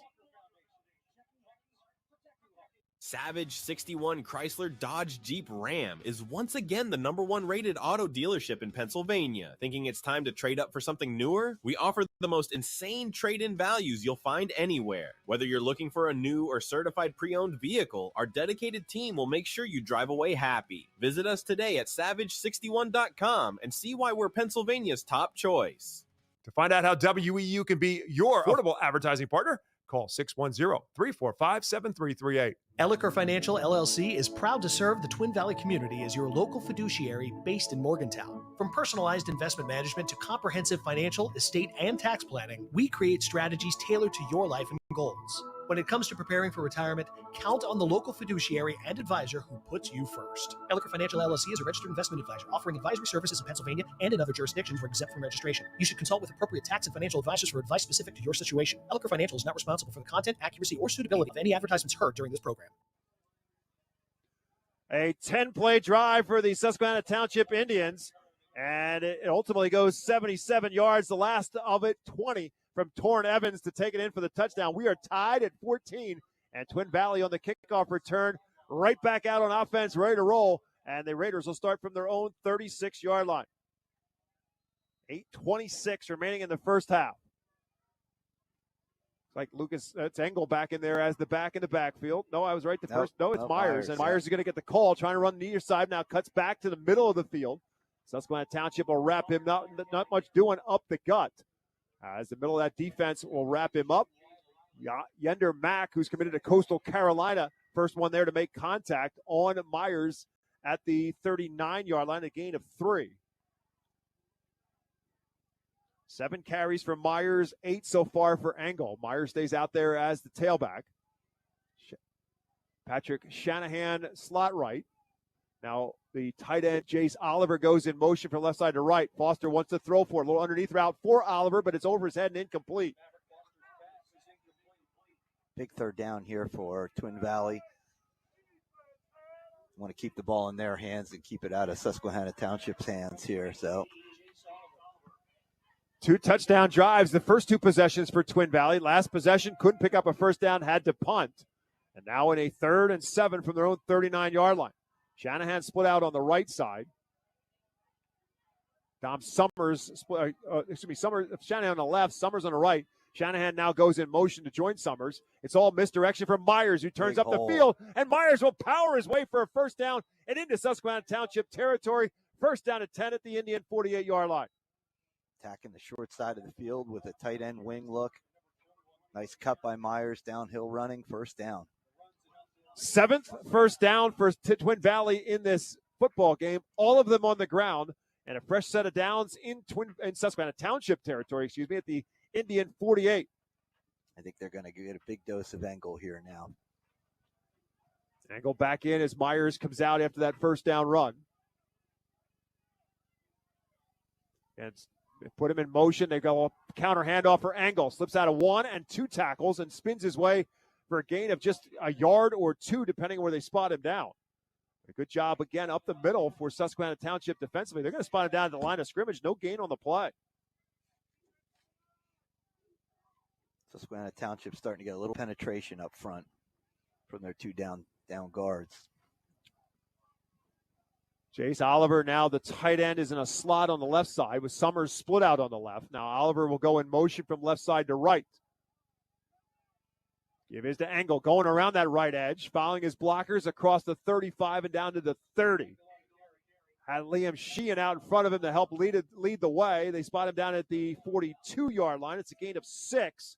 Twin Valley's in a 3rd and 4.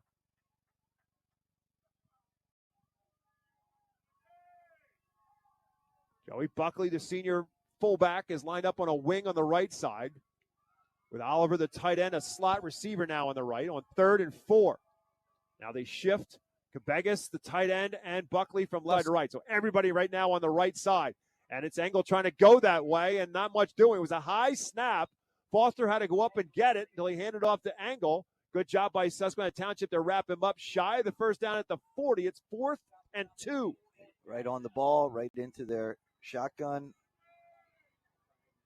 And now timeout called, I believe, by Susquehanna Township. Or was it the officials calling out? Susquehanna Township doesn't appear to be the ones who call a timeout. They're calling for a penalty. I think they were saying that somebody flinched on the offensive line for Twin Valley, but I'm not sure I'm taking the word of every defensive lineman from Susquehanna Township on that. They're going to say procedure Twin Valley. So now, how was this change things for the Raiders? It'll be 4th and 7 now. Back at the 45. I'm not seeing a punt team come on yet. I think no. They're going to bring Engel in as a slot receiver. This is a no back. This might be a quick kick. 4th and 7 at the 45. Yeah, he's backing up a little bit. Yep. Foster will pooch kick it. Straight up in the air. Heads up. Just need a hit and a roll, and it hits him back the other way. And so Twin Valley will stop it from going back in their direction at about the 27-yard line. So they're going to pick up less than 20 yards on the punt. And Susquehanna Township now with possession and a chance to regain the lead. 5:32 left to go in the half. Indians with the football, 1st and 10 at their own 27-yard line. I can tell you 2 old Spartan coaches, Al Silveri, God rest his soul, and Jack Parris would be thrilled to see that quick kick from the quarterback out of the shotgun formation.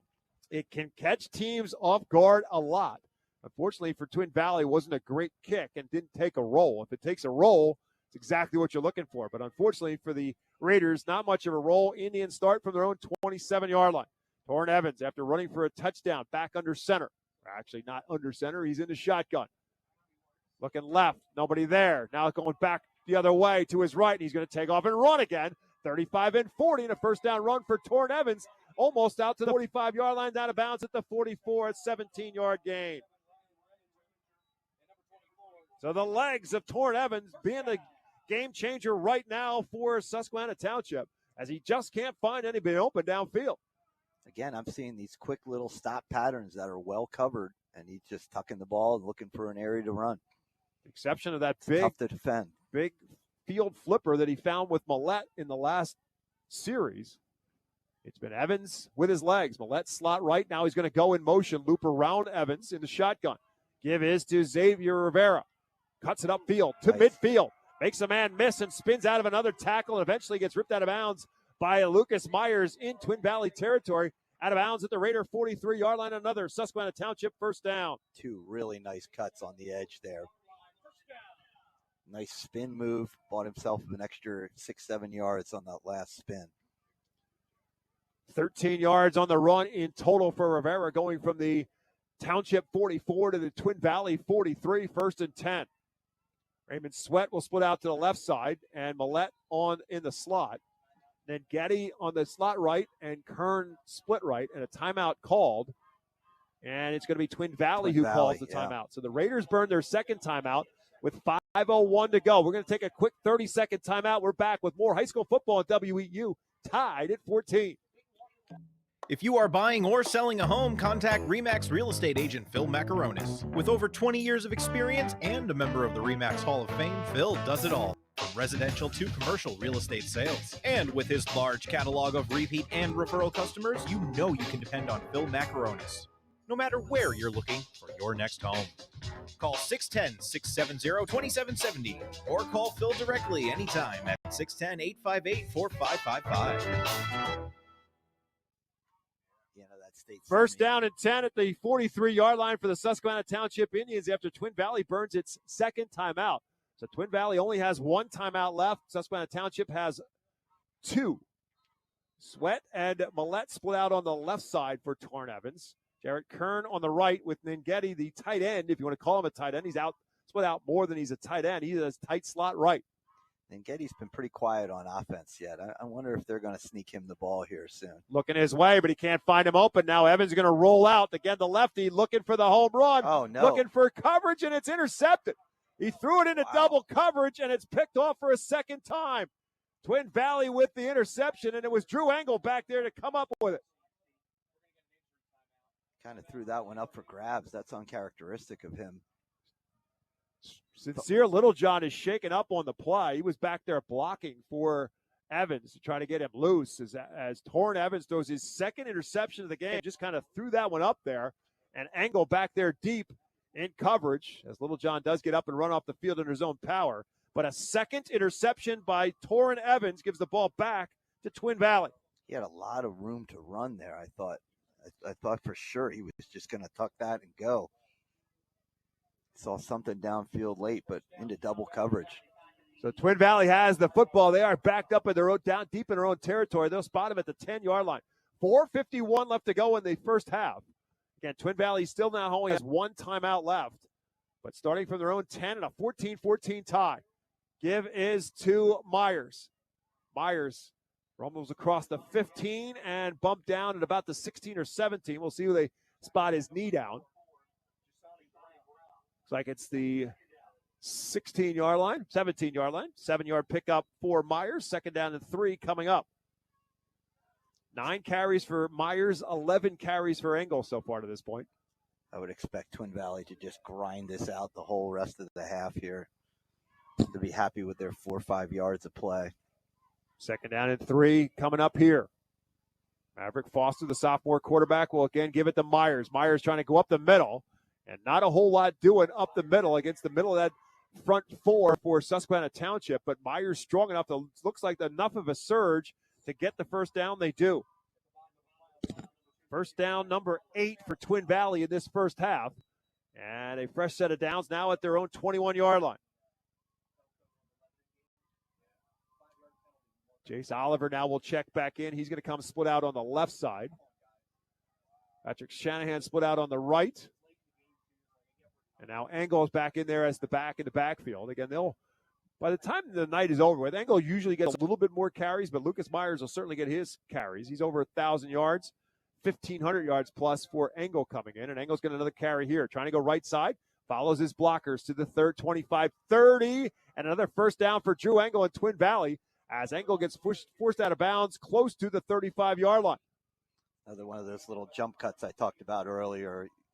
He's in a hole, there's some bodies in the way, and he just laterally moves so quickly and then can accelerate once he makes that cut.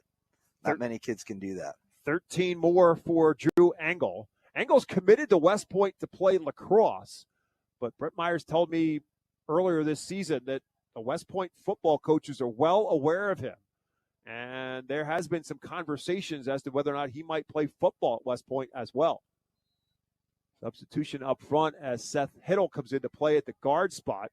First and 10 for Twin Valley now at their own 34-yard line. Jace Oliver goes in motion from right side to left. Engel going to follow that way.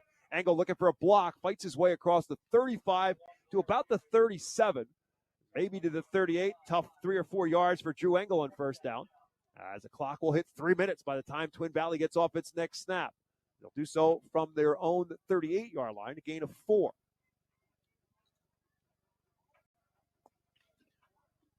Angle already over 100 yards on the day. Had a couple of big runs in the first quarter, including a 35-yard run on his first play from scrimmage.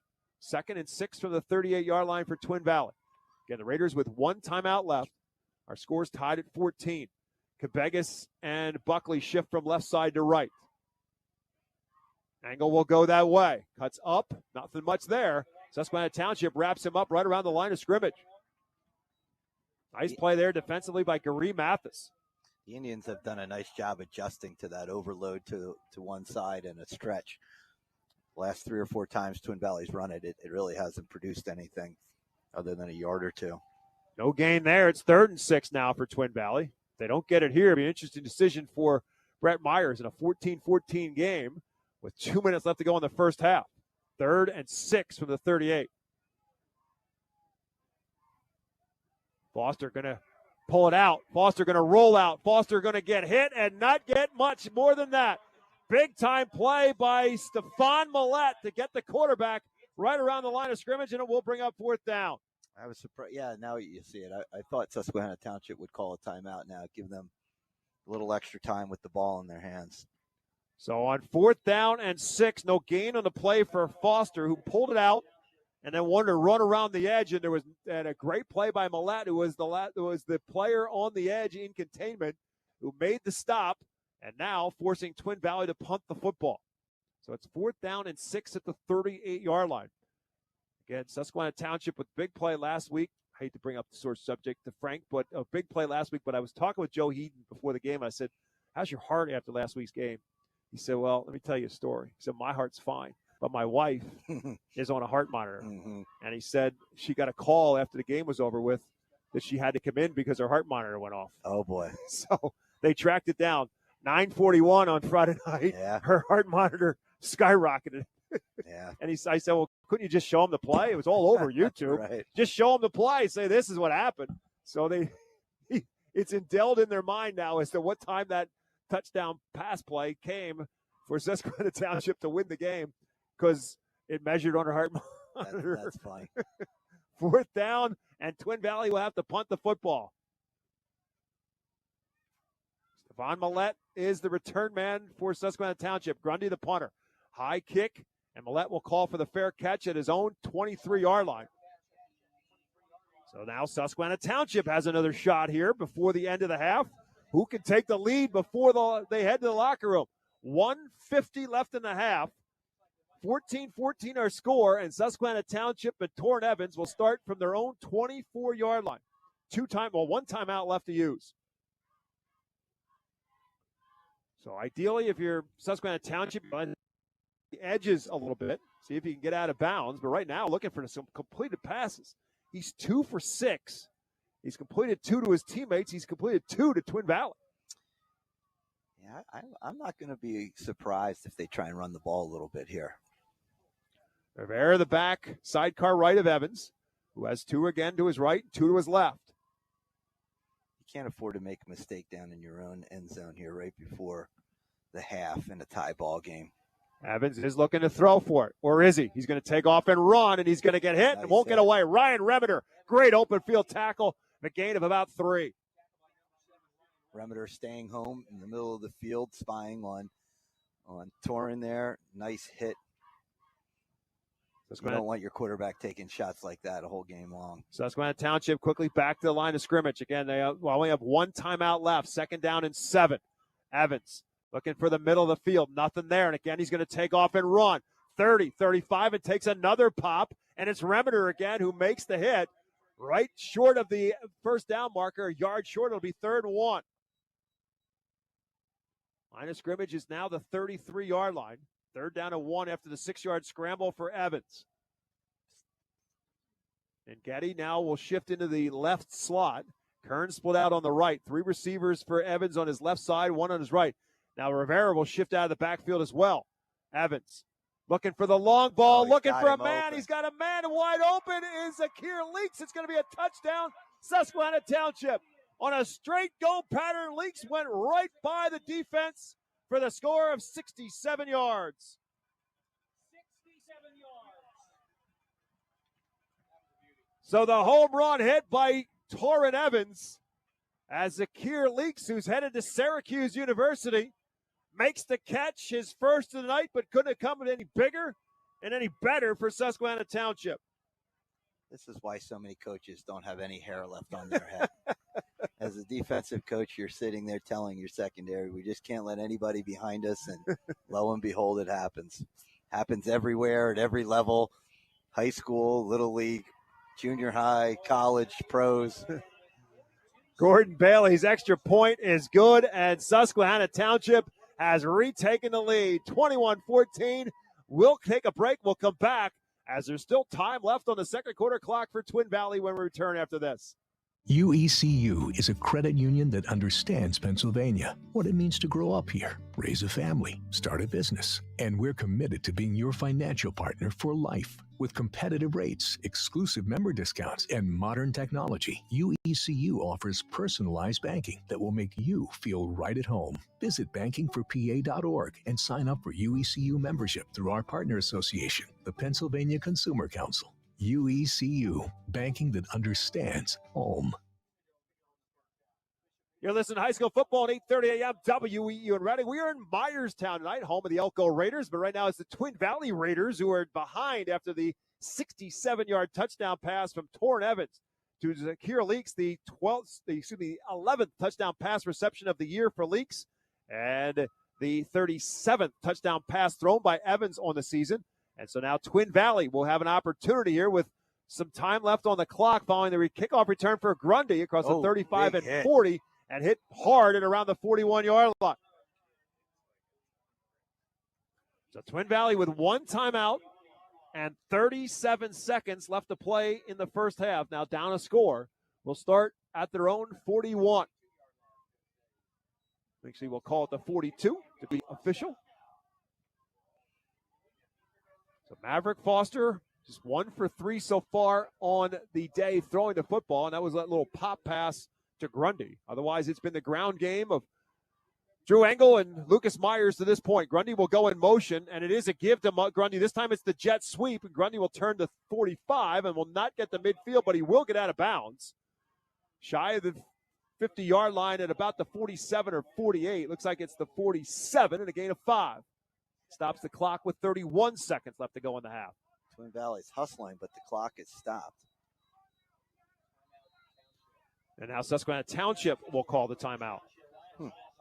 So interesting decision there as Joe Heaton didn't feel comfortable with what he had out there, so he calls the timeout.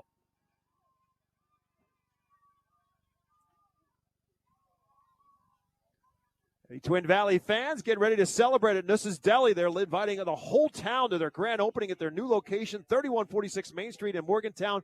It's right next door to the original. It's tomorrow morning at 9:55. Nuss's Deli will be celebrating a 6-foot hoagie cutting ceremony. There'll be vendors and raffles for merchandise and gift cards. Let Nuss's Deli fill your belly.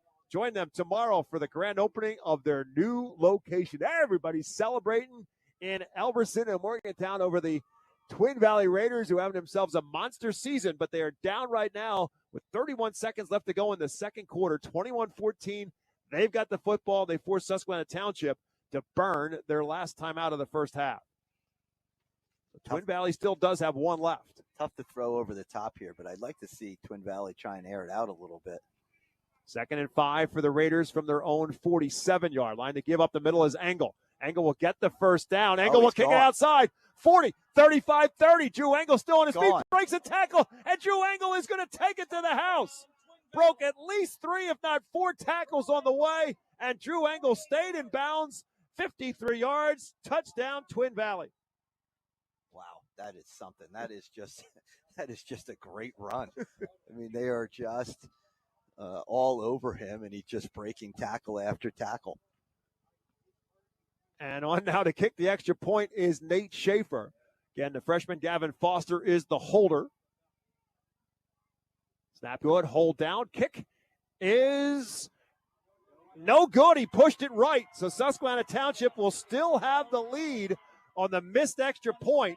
It's 21-20 with 20 seconds remaining in the first half. We'll keep it here. So I guess, Frank, since you were talking about a moment ago, this is where you, with coaches, and you talk about don't let anybody get deep. You say make sure you wrap guys up and don't let them get free. Yeah, I mean, there was at least 3 defenders with their arms wrapped around him. And Drew Engel instead takes it to the house for the touchdown. 53 yards on the score. And with that, Twin Valley's extra point again, no good. So it's a 21-20 score now. Susquehanna Township still on top. And we'll see how Susquehanna Township chooses to play this now. You still left time on the clock for Torrin Evans and the Indians. I think you have 3-4 more touchdowns in us here before this half's over. It's a realistic possibility with the big playabilities of these two teams. Jarrett Kern and Stefan Millette are the return men for Susquehanna Township. Got to respect their abilities to break one loose. Yeah.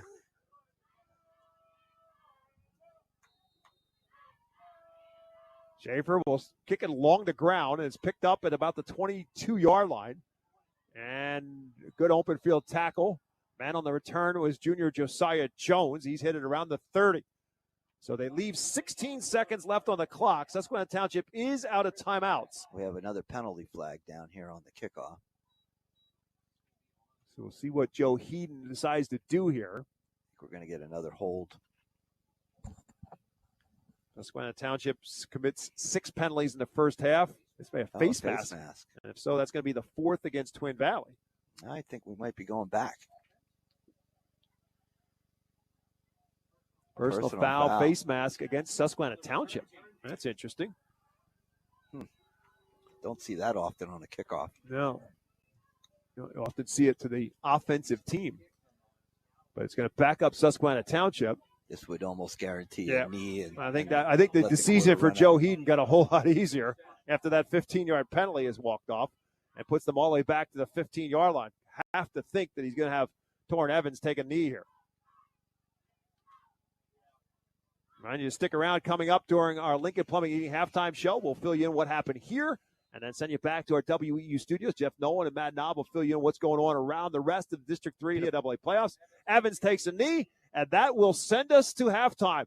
A very entertaining first half between two very explosive football teams, both of whom happen to be 12-0, both of whom happen to be ranked in the state, according to Penn Live. Number 1 in the state is Twin Valley. Number 4 in the state is Susquehanna Township, and the Indians lead at 21-20. We're back at the break right after this. High school football presented by Savage Auto Group rolls on WEEU in Reading. This season, stick with everyone. Legend has it, Mark Diefenbach loved kettle cooked chips so much, he turned his Berks County kitchen into the ultimate snack factory. Now, over 60 years later, we're still making that delicious PA crafted crunch with the same passion and quality right where it all began. So crunch into some flavorful Diefenbach's kettle chips today and snack on a delicious tradition. If you are buying or selling a home, contact RE/MAX real estate agent Phil Macaronis. With over 20 years of experience and a member of the RE/MAX Hall of Fame, Phil does it all, from residential to commercial real estate sales. And with his large catalog of repeat and referral customers, you know you can depend on Phil Macaronis, no matter where you're looking for your next home. Call 610-670-2770 or call Phil directly anytime at 610-858-4555. Savage 61 Chrysler Dodge Jeep Ram is once again the #1 rated auto dealership in Pennsylvania. Thinking it's time to trade up for something newer? We offer the most insane trade-in values you'll find anywhere. Whether you're looking for a new or certified pre-owned vehicle, our dedicated team will make sure you drive away happy. Visit us today at savage61.com and see why we're Pennsylvania's top choice. To find out how WEEU can be your affordable advertising partner, call 610-345-7338.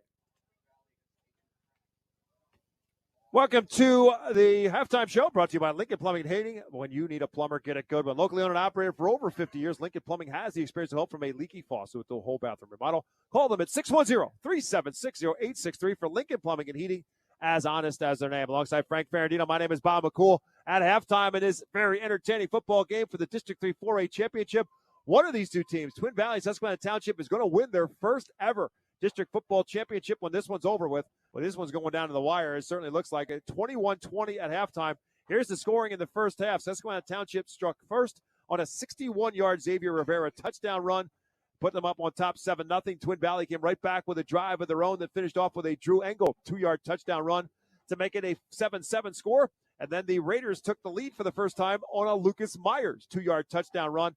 They led it 14-7 after a quarter, but Torrin Evans and company right back to work. And Evans with a 20-yard touchdown run to finish off a 10-play drive with 8:33 left to go in the first half. It was 14-14.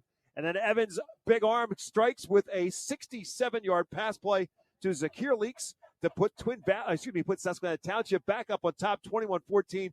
They did leave some time on the clock, 42 seconds on that touchdown play left on the clock for Twin Valley, and Drew Engel ends up taking it in from 53 yards out with 20 seconds left to go. However, the extra point was no good, and that's how we stand at halftime. 21-20, Susquehanna Township on top of Twin Valley. You are caught up to date with where we are in this District 3 4A championship game from Myerstown. Back to the WEEU studios. Jeff Nolan and Matt Knob will fill you in on everything else going on in high school football on a Friday night. Well, that is where you find us, everybody. Nice to have you with us here at the half, and what an exciting game we have got your way coming. I can't believe we still have a second half. 21-20 right now. Susquehanna with the lead over Twin Valley. Twin Valley able to make that late strike, missed the extra point, and this will go down to the wire with Matt Knob. I'm Jeff Nolan, and Matt, you said prior to that you expected what? Points. And that's exactly what we got there. We got 41 of them to be exact. 41 in the first half. So that's what Matt expected, and that's what we got. A lot of offense, some big plays, nice interception. So we've got a little bit of everything here in that first half. A little bit of everything. I think Susquehanna Township, 2 turnovers. If they're going to hold on and win this game, they have to clean that up in the second half. You can't commit turnovers on this Twin Valley team. They're lucky that neither of those interceptions, quite frankly, they're lucky that neither of those interceptions got returned for a touchdown, because that's something Twin Valley has done all season, is pick six and scooping scores. So if you're the Indians, I think you have to be happy with a 1-point lead while committing 2 turnovers. If you're Twin Valley, just got to find a little bit more rhythm on offense. 20 points is nothing to scoff at, but they had some drives that were stalled by penalties. They gave Susquehanna Township a first down on a running into the kicker penalty. So it's the little things for both teams that will probably decide this game in the second half. And the littlest thing might be the missed extra point. Correct. That being right there. Well, again, there is so much football and so much has taken place here in the first half. Right. 41 points. You know something's going to happen again. 2 touchdowns in the span of 22 seconds. So this could go off the rails in any direction at any time. Well, it's an entertaining night, and this is just a part of it. We're going to take a timeout. When we come back, we're going to update you on the playoff edition at the break. You're listening to the halftime report here on the Voice of Berks and Beyond, 830 WEEU. Elliker Financial LLC is proud to serve the Twin Valley community as your local fiduciary based in Morgantown. From personalized investment management to comprehensive financial, estate, and tax planning, we create strategies tailored to your life and goals. When it comes to preparing for retirement, count on the local fiduciary and advisor who puts you first. Elliker Financial LLC is a registered investment advisor offering advisory services in Pennsylvania and in other jurisdictions where exempt from registration. You should consult with appropriate tax and financial advisors for advice specific to your situation. Elliker Financial is not responsible for the content, accuracy, or suitability of any advertisements heard during this program. Spots Insurance Group is a proud sponsor of Berks County sports. We're an award-winning nationwide agency you can trust, ensuring what means most to you for over 32 years. We specialize in auto, home, renters, business, and life insurance. Remember, when you think insurance, think Spots. Visit us at spotsforinsurance.com. That's SPOTTS, 4, insurance.com. Back here on the second floor, 4th and Court here on a playoff Friday night, along with Matt Knob. I'm Jeff Nolan.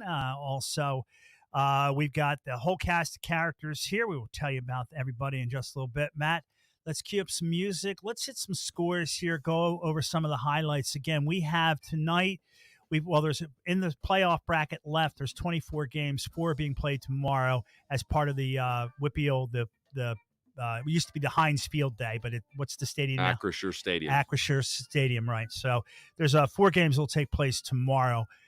So we've got quite a few to talk about. So let's go to 6A right away. Second quarter, we've got a Harrisburg lead over Central York, 14-3. Harrisburg playing for the district title, the defending 6A champion. Now, out west, Central Catholic, Pittsburgh Central Catholic, leads State College 21-7. Noah Radio from PA Football News will join us on the postgame show to talk about that one. LaSalle and Easton. LaSalle, very slow start, but when the lights came on and everything started popping, so did they. Right now, the Explorers lead Easton 28-0. They just went to the half. I do want to congratulate the young quarterback out there, Gavin Sidewar. Just broke his head coach's, Brett Gordon's, quarterback record for single-season touchdown passes at 34. So congratulations to Gavin out there. So LaSalle with a 28-0 lead over Easton at the break. Then the other side of the bracket, Penn Ridge trailing. North Penn leads Penn Ridge 14-7 at the break. Matt, 5A. In 5A, Bishop McDevitt leads Solanco, the other LL team playing tonight, 24-14 in the second quarter. That was a Solanco lead early on. They were up 14-7. They got out of the gate pretty quick on that one. But McDevitt, it looks like, for the time being, has settled the ship. Yeah, McDevitt has found their footing here, I think. They are the defending District 3 Class 5A champion. You mentioned the games out in Pittsburgh tomorrow. Pine Richland taking on Peters Township at Acrisure Stadium. That's a WEEU title game for 5A. Roman Catholic leads Hollidaysburg 27-0. That's in the second quarter. Roman Catholic out of Philadelphia. And in District 1, Springfield Delco 20, Chester 6. That game is at the half. Both those teams are undefeated, and Willie McGonigal will join us during the scoreboard show to break that one down. Sure. Let me remind everybody that we do have quite a few people joining us on the postgame show. For the Harrisburg Central York, Travis Sparks will join us to talk about that. Brian Tishnick from PA Football News will report on the LaSalle Easton matchup. Tom Moore from the Intelligencer newspaper and Bucks County Courier-Times will give us a report on that North Penn Ridge matchup. We also have, as we just mentioned, Willie McGonigal. Willie was from PA Football News. Willie's got that Chester Springfield Delco wrap up. Let's take a timeout. When we come back, we'll get the 4A, 3A, 2A, and 1A. It's a Friday night football playoff edition here from the second floor at 4th and Court. The voice of Berks and Beyond, 830 WEEU. Savage 61 Chrysler Dodge Jeep Ram is once again the #1 rated auto dealership in Pennsylvania. Thinking it's time to trade up for something newer? We offer the most insane trade-in values you'll find anywhere. Whether you're looking for a new or certified pre-owned vehicle, our dedicated team will make sure you drive away happy. Visit us today at savage61.com and see why we're Pennsylvania's top choice. To find out how WEEU can be your affordable advertising partner, call 610-345-7338. Hey, Berks County, Chick-fil-A Catering makes game day even better. Choose from a variety of trays, including Chick-fil-A nuggets, mac and cheese, and chocolate chunk cookies. Perfect for your next gathering. Place your order through the Chick-fil-A app, online, or by calling ahead and pick it up at your local Chick-fil-A restaurant at Broadcasting Square, 5th Street Highway, and Exeter Commons. Take cooking off your plate this football season and enjoy the perfect spread with Chick-fil-A Catering. Availability and order requirements vary. See restaurant for details. Back here, halftime right now, 21-20. Susquehanna with a lead over Twin Valleys. We will send you back for the second half in just a few moments. With Matt Knob, I'm Jeff Nolan. We will, again, get you caught up here at the half. And again, after the game, scores and highlights, all the finals, all the highlights on the High School Football Scoreboard Show. Cue up that music there, Kyle Rudart, and we will get things rolling again. 4A. Again, I just mentioned 21-20, Susquehanna Township at the break. They get the winner of Aliquippa and Oil City. Oil City out of District 10 and Aliquippa out of the WEEU. The Quips right now lead that one. With the only score we have right now is 7-0 Aliquippa with a lead over Oil City. Southern Columbia leads Shamokin 15-14 at the half. Greg Mascara along with the folks from Black Diamond Sports Network will talk about that game in the post-game show.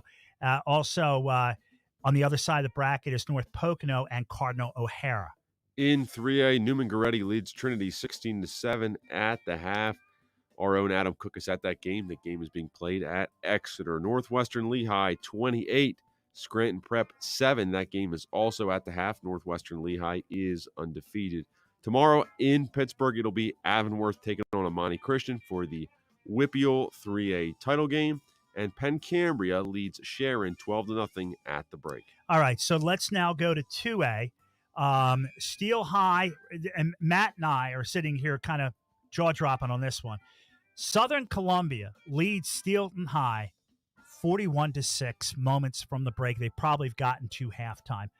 Dalton Moore, we'll talk about that on the postgame show. But again, Southern Columbia leads Steel High 41-6. Now, the other side of the bracket, Lansdale Catholic out of the Philadelphia Catholic League Blue Division with a 19-7 lead over Williams Valley. That has now moved into the third quarter as the Crusaders come out and score early in the third.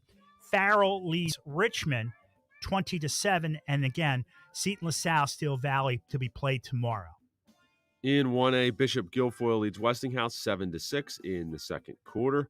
Lackawanna Trails taking on Belmont Charter tonight. Tomorrow in District 7, the WEEU Laurel will play Clareton for the title. And Greenville and Port Allegheny are all tied up 14-14 in the second quarter. Port Allegheny is undefeated. And again, we are going to do our best here to get you all the correct scores and updates. Southern Columbia 41-12 now. Steel High is scored again with a $1:30 to go to halftime there. Aliquippa, here's your update. Quips are up 28-0 late in the first half, so you can update that one. There's your opponent next week, Aliquippa, with a 28-0 lead. And halftime, Harrisburg over Central York 26-10. Harrisburg over Central York 26-10. All right, we're going to update you with all the scores and all the highlights after the game. We've got 7 or 8 game reports. Also, the roundtable at 11 o'clock. We've got a cast and crew joining us. If you're listening to us on the radio side, don't forget, this is free video on our YouTube channel at 8:30 WEEU Sports.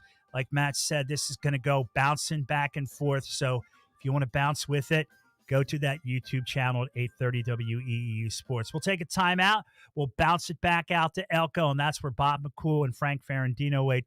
21-20, Susquehanna with a halftime lead. Second half coming up next on the Voice of Berks and Beyond, 8:30 WEEU. Noisy, squeaky, or uneven garage doors?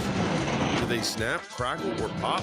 Having trouble opening or closing? Get a garage door tune-up now from Overhead Door Reading. For just $99, we'll inspect, lubricate, and adjust your garage doors so they run smoothly and quietly. Don't get stuck in the driveway this winter. Call today and ask for our tune-up special. Serving the community since 1965. Overhead Door Reading. We're more than just doors. OverheadDoorReading.com. Temperatures dropped and my heating wouldn't kick on, so I called Keith HVAC, Electrical and Plumbing. They had it running fast and at a fair price. That was years ago, and I've trusted them ever since. Heating, cooling, plumbing, electrical. Keith does it all. Honest, fast, professional. They've been around for 30 years for a reason. Call Keith HVAC today. You'll be glad you did. Keith HVAC Electrical and Plumbing. Quality you trust, comfort you deserve. Call 610-589-6461 or visit keithhvac.com. Some may, but not many say, back by popular demand. That's what we are here from the studios on the second floor of 4th and Court with Matt Knob. I'm Jeff Nolan, A.J. Gonzalez, along with Kyle Rudart. We are all in studio as at the stadium they're still having the teams filter out onto the field. And again, we talk about our social media presence, Matt, at 8:30 WEEU Scores. If you find our Dalton Moore, Adam Cook, they are posting from the Trinity game and also from that Southern Columbia game. A lot of scoring going on at Southern Columbia. Right now they are up 48-12 going to the break. And just a couple other scores here. But again, that one went to the break. We told you, well, that's all the scoring updates I have right now. So there you go. Yep. There you go. That's all the scores that we have here from the studios. We'll catch up with all the post-game stuff. And that roundtable, somebody actually just texted me and said, who's on the roundtable? Well, I can tell you right now. In studio from the Reading Eagle at 11 o'clock will be Jarrett Montalto on StreamYard. Travis Spark, Jack Gleckler, and Billy Splain. Eric Epler will be with us as well. What we'll do is we'll talk about our game and moving forward, and then we'll kind of recap the season a little bit because keep in mind, as Twin Valley goes, we go. So if for any reason it comes to an end tonight, the scoreboard show and our coverage will come to an end tonight. So we'll either be wrapping it up or pushing it forward one more week at 11 o'clock. But stay tuned. 21-20 right now, Susquehanna with a lead over Twin Valley. But the second half and all the fireworks are going to reignite in just a few moments. Stay tuned. Kicking it back to Bob and Frank right after this on 830 WEEU. This season, stick with everyone's favorite snack, Diefenbach's Kettle Chips. Legend has it, Mark Diefenbach loved kettle cooked chips so much, he turned his Berks County kitchen into the ultimate snack factory. Now, over 60 years later, we're still making that delicious PA crafted crunch with the same passion and quality right where it all began. So crunch into some flavorful Diefenbach's Kettle Chips today and snack on a delicious tradition. Welcome back to our Lincoln Plumbing halftime show. Again, 21-20 is our score. Susquehanna Township on top of Twin Valley. An missed extra point by the Raiders. The only difference right now on the scoreboard. Twin Valley will get the football to start quarter number 2. Big start again for Drew Engel with that 53-yard touchdown run at the end of the half. He's now unofficially at 164 yards on 15 carries. Added another 46 from Lucas Myers. So those two have combined for over 200 yards. And we are at halftime. Torrin Evans doing a little bit of what Torrin Evans is special about, his arm and his legs. He's kept a number of plays alive, but he has thrown a couple of interceptions in this football game. But his touchdown pass to Zakir Leaks put the Raiders back, put Susquehanna Township back in the driver's seat in this football game. And he also has a 20-yard touchdown run.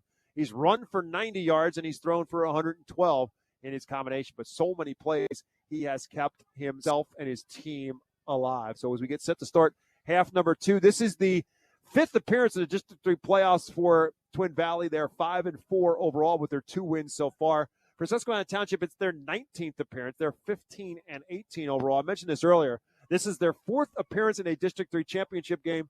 In 86, they played the 2A title. In 09, the 3A title. And in 2015, they played in the 3A title as well.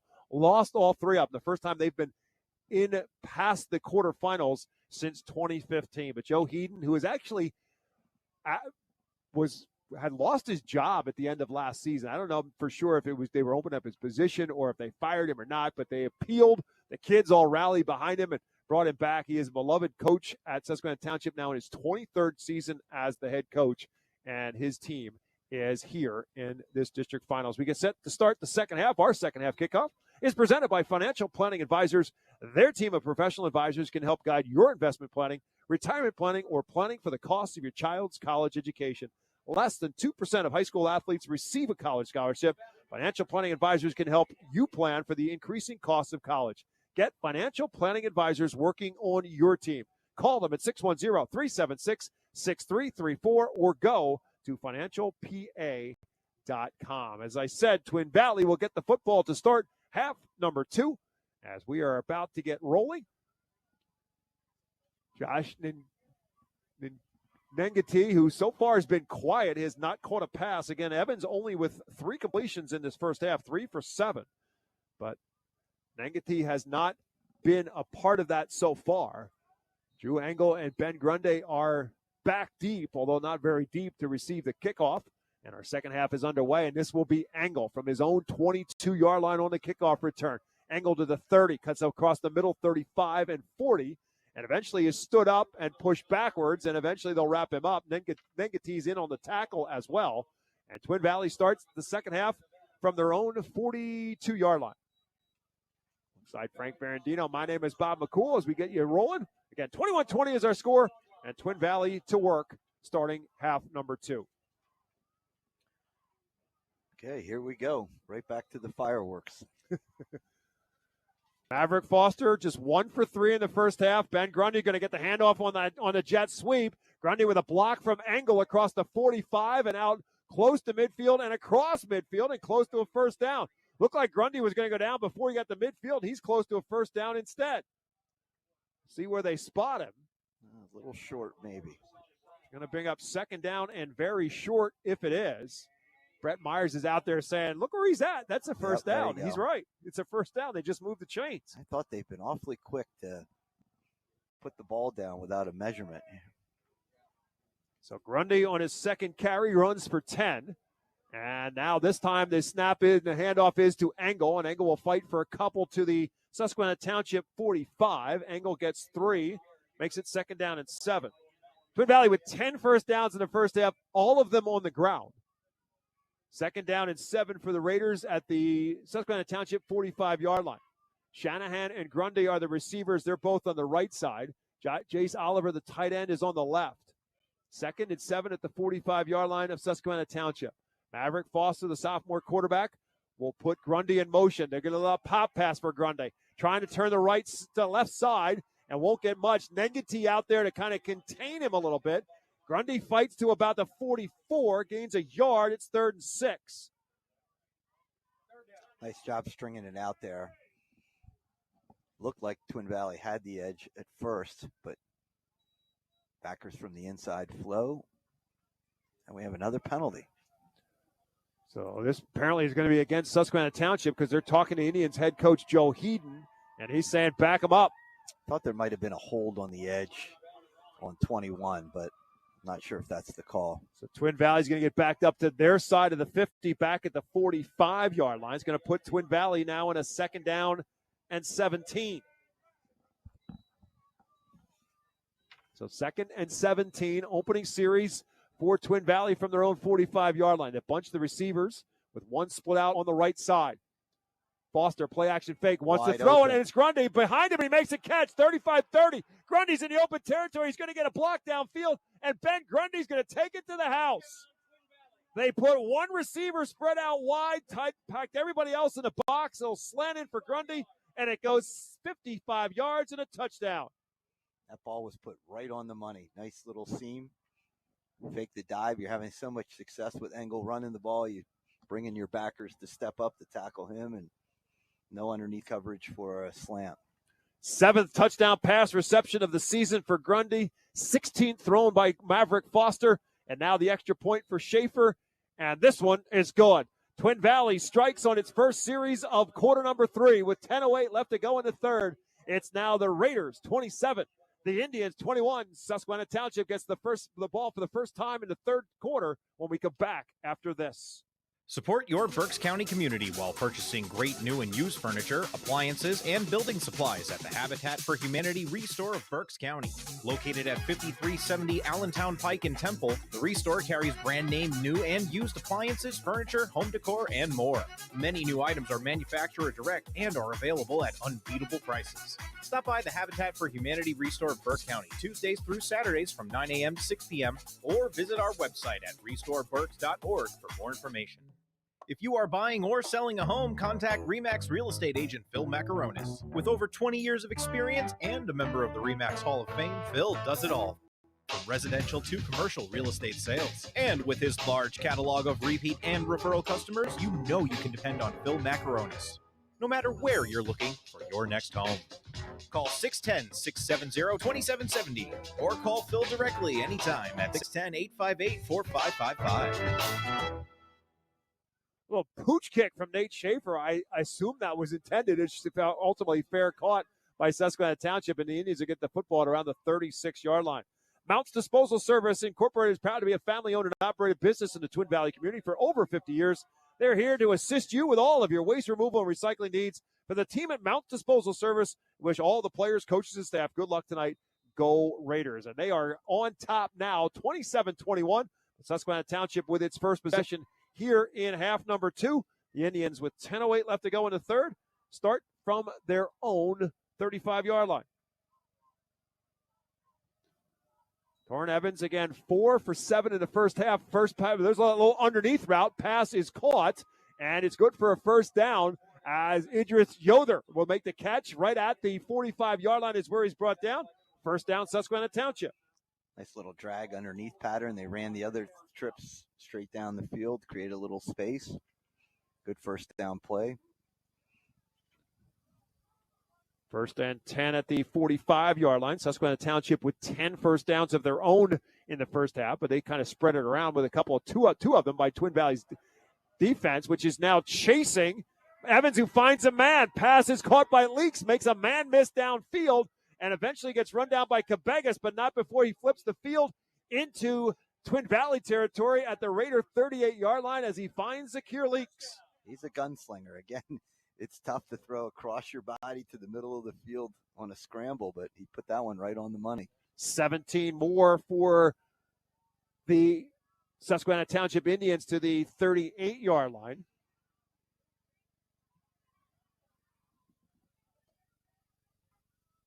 Two receivers each way again for Evans, and they'll hand it off for Xavier Oliver. And the back will get stood up at the line of scrimmage and then push back. A little bit of a surge that gets him maybe 2 yards to the 36, and that's it.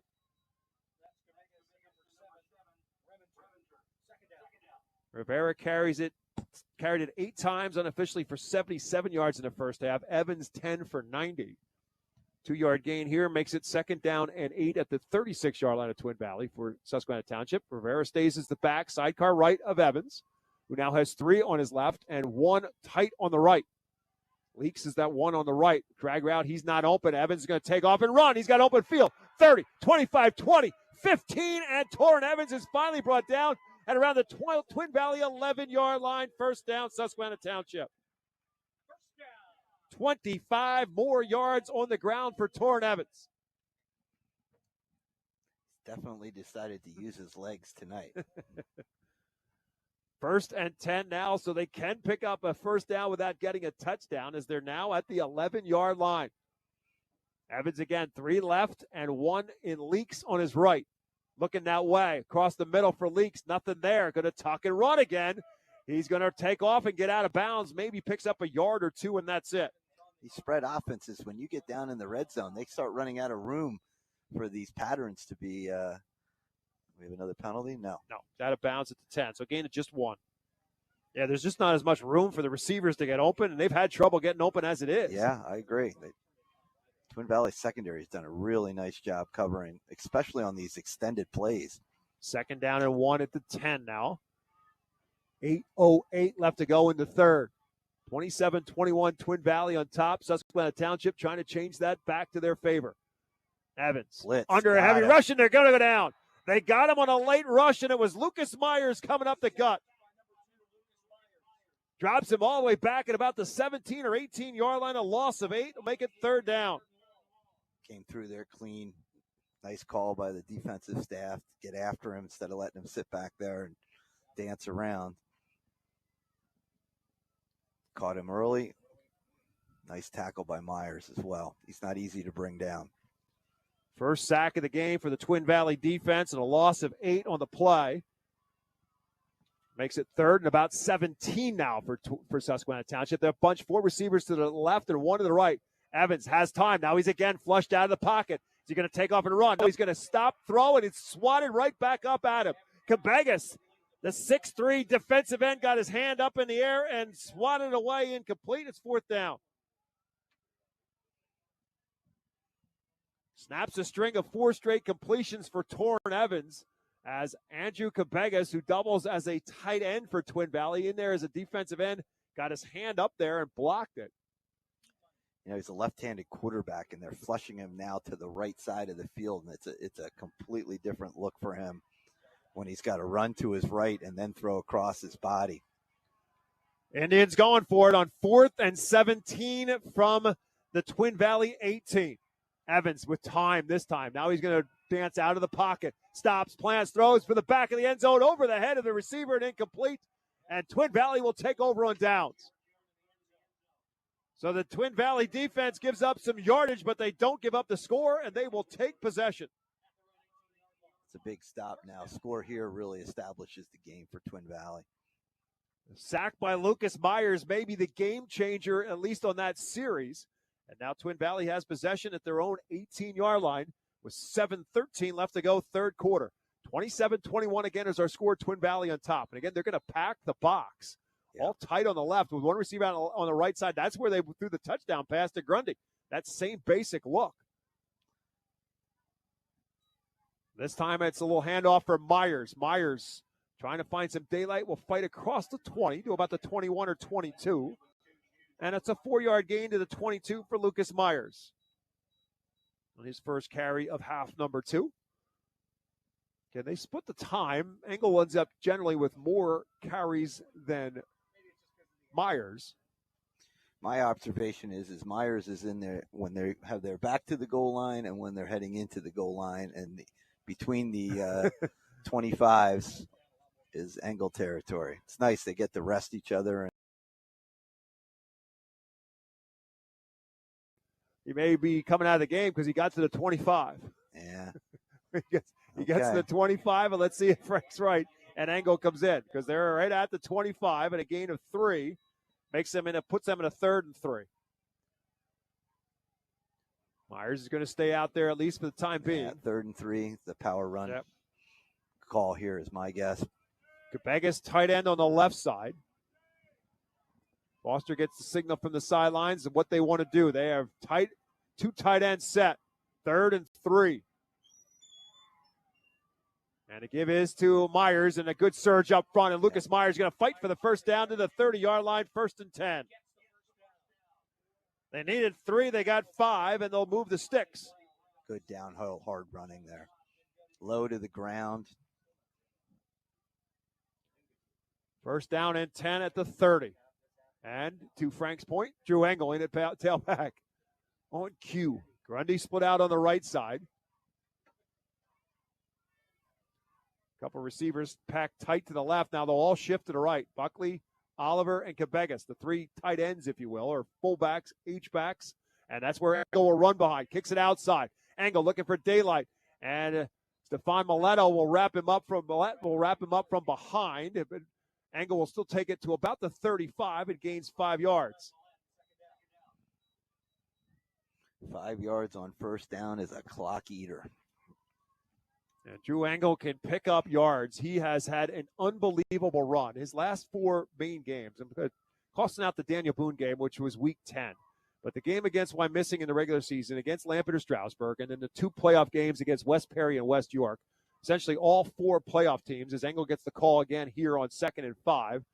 Looked like he was bottled up, but still gets about 4. In those 4 games, Drew Engel ran for a total 850 yards and 15 touchdowns. In 4 games, 850 yards and 4 touchdowns, 15 touchdowns. It's a great season, and he did it in 4 games. 3rd down and 1 after he picks up 4 more here at the 39-yard line for Twin Valley. These 3rd and shorts are perfect for Twin Valley's style of offense. Again, 2 tight ends set. With Buckley, the fullback, on the left wing. Engel shifts from right side to left side.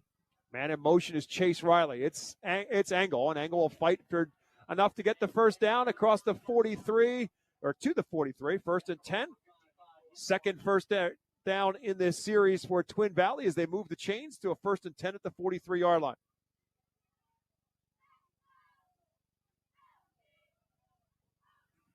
No reason to change anything they're doing right now. Just power football. Hat on hat. Neither team has had more than a 1-score lead in this game. Twin Valley can finish off this drive.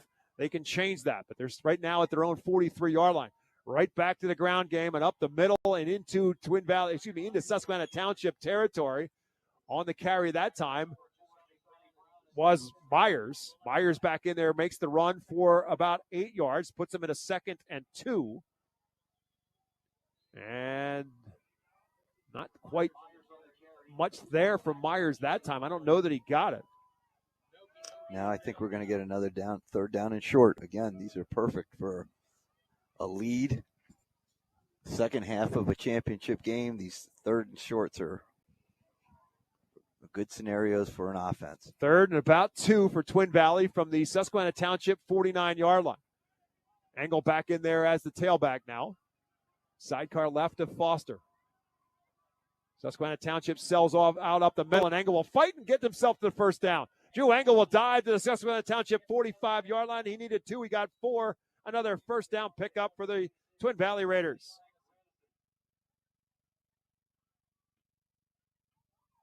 Five 1st downs now in this second half already for Twin Valley after getting 10 in the first half, and all but 1 on the ground.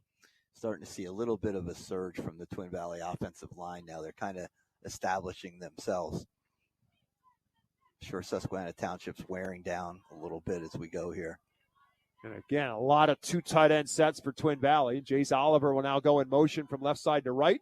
That's the direction that Engel runs, and Engel will fight his way inside the 40, still on his feet, and now getting pushed around, and he's going to get blown dead at about the 37-yard line. If that's where they'll spot him, it's an 8-yard gain on first down, and that's exactly where they'll spot him.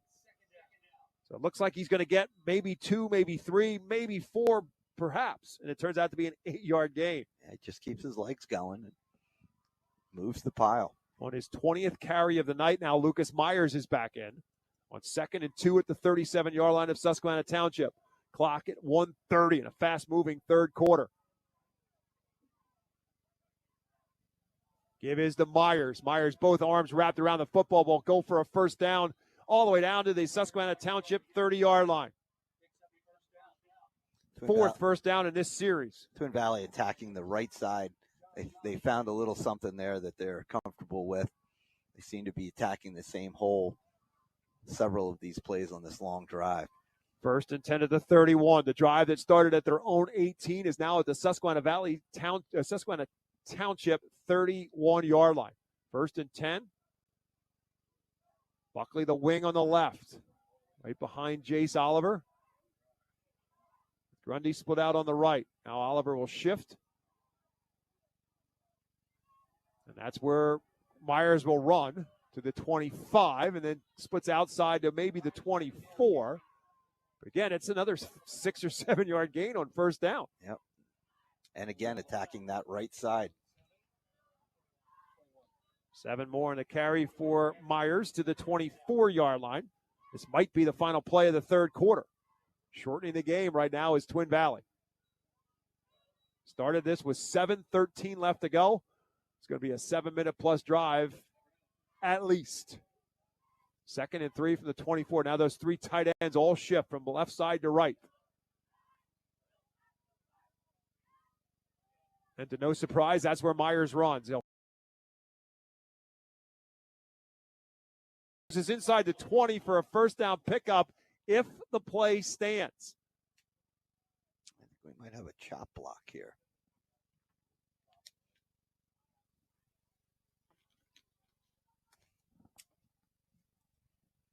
Officials are talking this over to which way they're going. It seemed as if they were pointing in the direction of Twin Valley. Now the Raiders are starting to back up.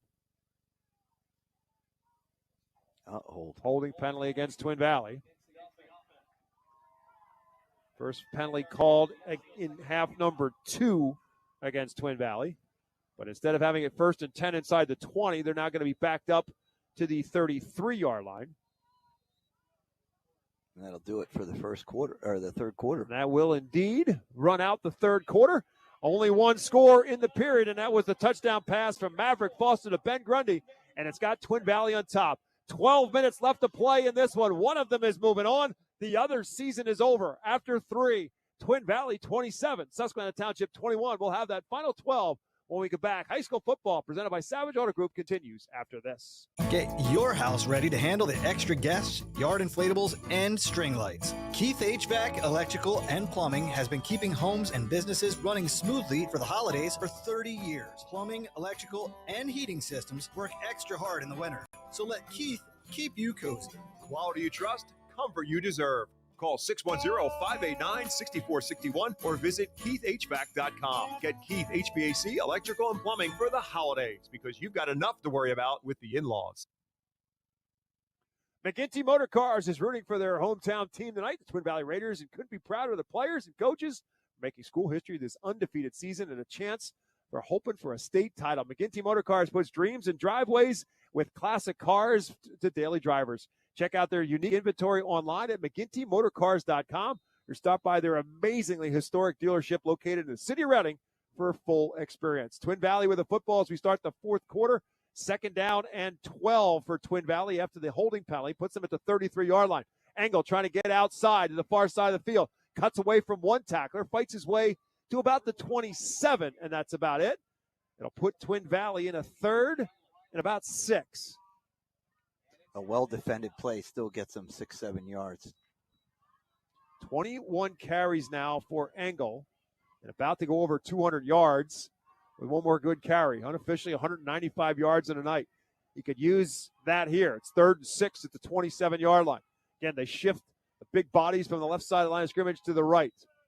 And it's Engel following those blockers. And he gets hit and hit hard right across the line of scrimmage at the 24-yard line. It will bring up 4th down.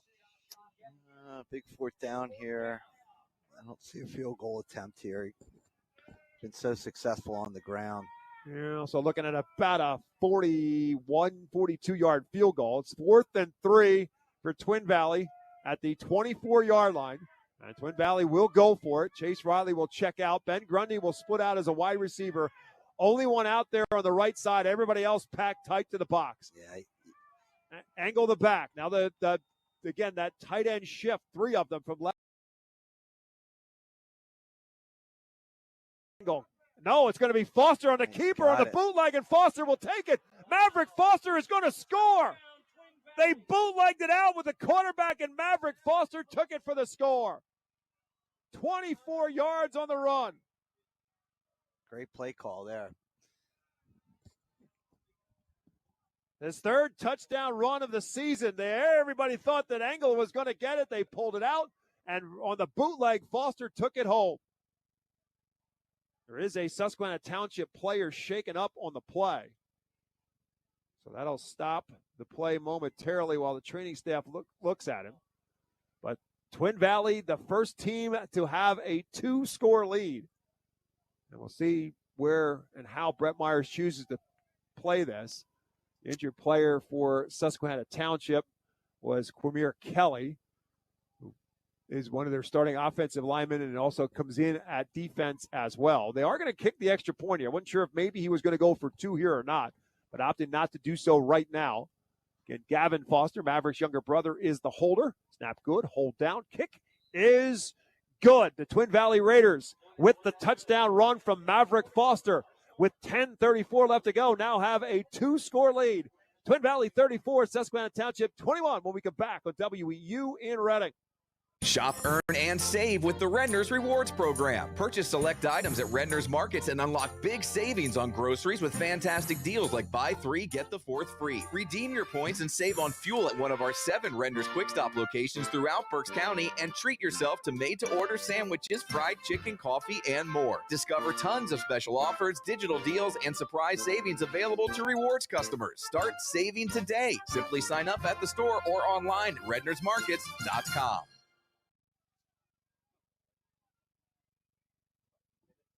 Doug's Family Pharmacy, celebrating 40 years of serving the community, is proud of their Twin Valley Raider football team, and Coach Myers' staff want to wish them continued success in this amazing season. Doug's Family Pharmacy is located at 101 Darby Square in Elverson.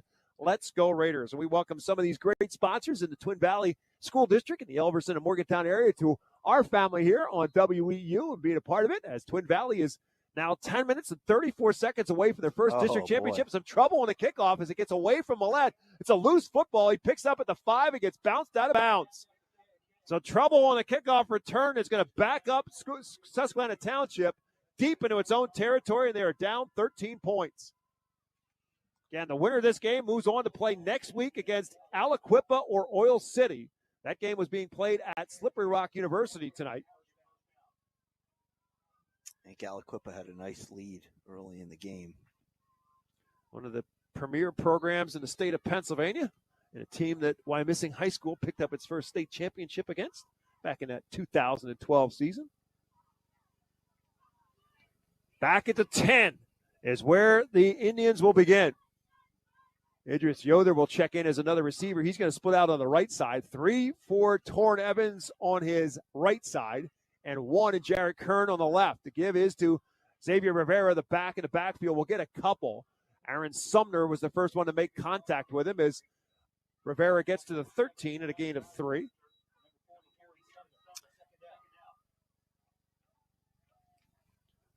Again, if Twin Valley holds on, the game will be next weekend. Site and time to be determined. Could be Friday, could be Saturday. Here's Rivera again getting the call, trying to get out of his own backfield, and he will not. Great job by Twin Valley. Grayson Miller slowed him down, and then the pursuit wrapped him up as Rivera they'll spot him at the 16, and it's a 3-yard gain, but it's 3rd and 4 now for Susquehanna Township. So interesting that Susquehanna Township now down 2 scores, handing it off their first 2 plays. Now, Nengati checks out. Yeah, there's some tired boys on Susquehanna Township's team right now. I think they're looking to catch their breath. Evans across the middle has Kern, and Kern trying to shake loose, will not get loose as Keenan Mon hits him and denies him the first down. It's going to bring up 4th down and about 2 at the 18-yard line. Well, I don't know if you can give him the ball here. That just seals your fate now. I think you got to still punt it. 4th down and 2 from their own 18-yard line. This is taking a long time to make this decision. I don't know if they can get this off or not. Joe Heaton letting the play clock down inside of 15 seconds. Again, it's hard to tell because Evans is their punter as well as their quarterback, but he's back pretty far behind the line of scrimmage. They're not going to get this play off. No. Play clock now at 3, 2, 1. Did they call a timeout? They did. They burned a timeout in the process. Wow, burn a timeout on a punt deep in your own territory is tough. So Susquehanna Township burns its first timeout with 8:42 left to go. Just some indecision, it would appear, as to whether or not they wanted to go for it here or not. And they ultimately made the decision to let the play clock wind down and have more time to think about it. Twin Valley fans, if you want to celebrate, you can do so at Noose's Deli. They're inviting the whole town to their grand opening at their new location. It's at 3146 Main Street in Morgantown. It's right next to their original. It's all happening tomorrow morning at 9:55. Noose's Deli celebrating with a 6-foot hoagie cutting ceremony. There'll be vendors and raffles for merchandise and gift cards. Let Noose's Deli fill your belly. Join them tomorrow for the grand opening of their new location. So all kinds of celebration going on in Elverson. You're listening to high school football on 8:30 a.m. WEEU in Reading. 8:42 left to go, and it looks like Susquehanna Township, Twin Valley's up. They're not thinking that they're going to punt, but they're back. Evans is back pretty deep as if he is going to punt the football. There's nobody back deep to return it. They'll just let this roll. Evans does punt it. It hits and does take a great roll for Susquehanna Township into Twin Valley territory. The Raiders are going to get great field position, maybe a chance for a knockout blow for Twin Valley. 8:42 left to go. 1st and 10 for Twin Valley. They're just on their side of the 50 at the 46-yard line.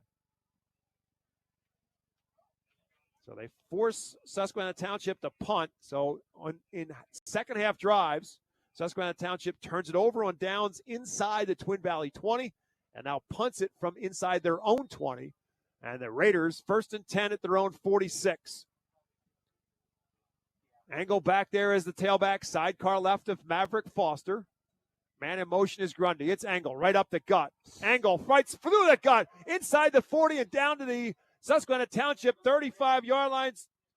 Drew Angle with another 1st down run. They will spot him down at the 36-yard line. 18 more for Angle. Twin Valley will take their time now in between plays. Even though they have all the momentum in the world, there's no reason to rush here. The clock's in their favor. So Drew Angle, who set the school record for rushing yards, career rushing yards, last week in the win over West York, now zeroing in on 4,000 yards the way this rest of this season's going. They're going to go right back to him, but not this time. Susquehanna Township will get in there and get to him, and it's Nengati who got to him. And actually, it was Leaks who got there and got to him in the backfield and dropped him for a loss of about 2 yards back to the 38-yard line. 2nd and 12.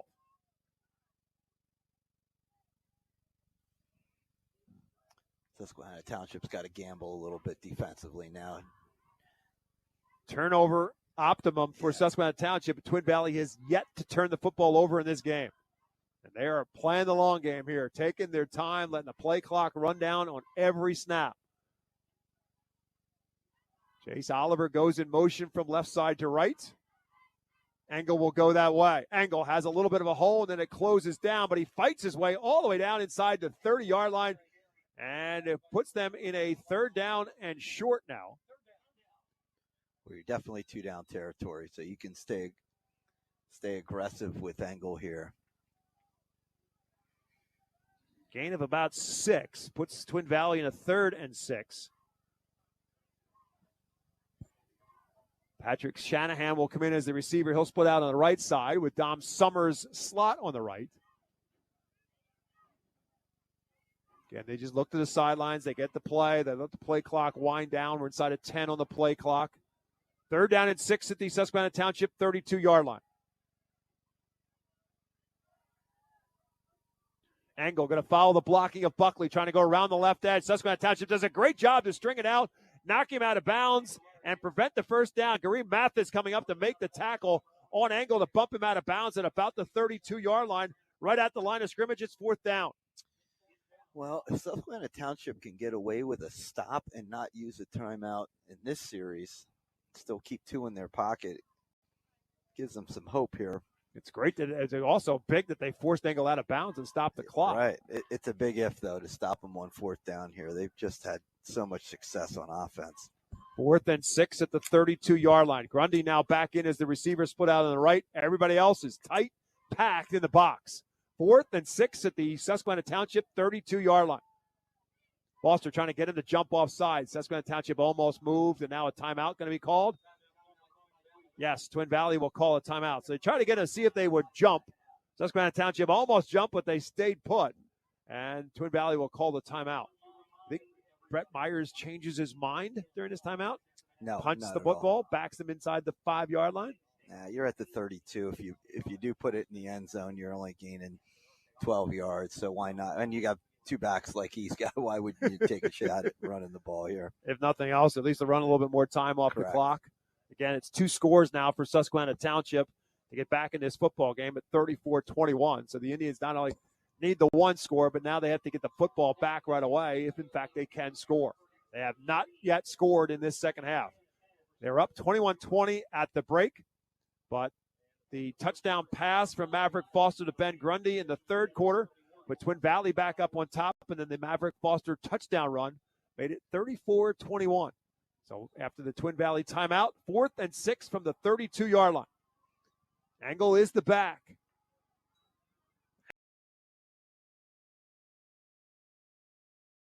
15, 10, 5, touchdown, Drew Engel.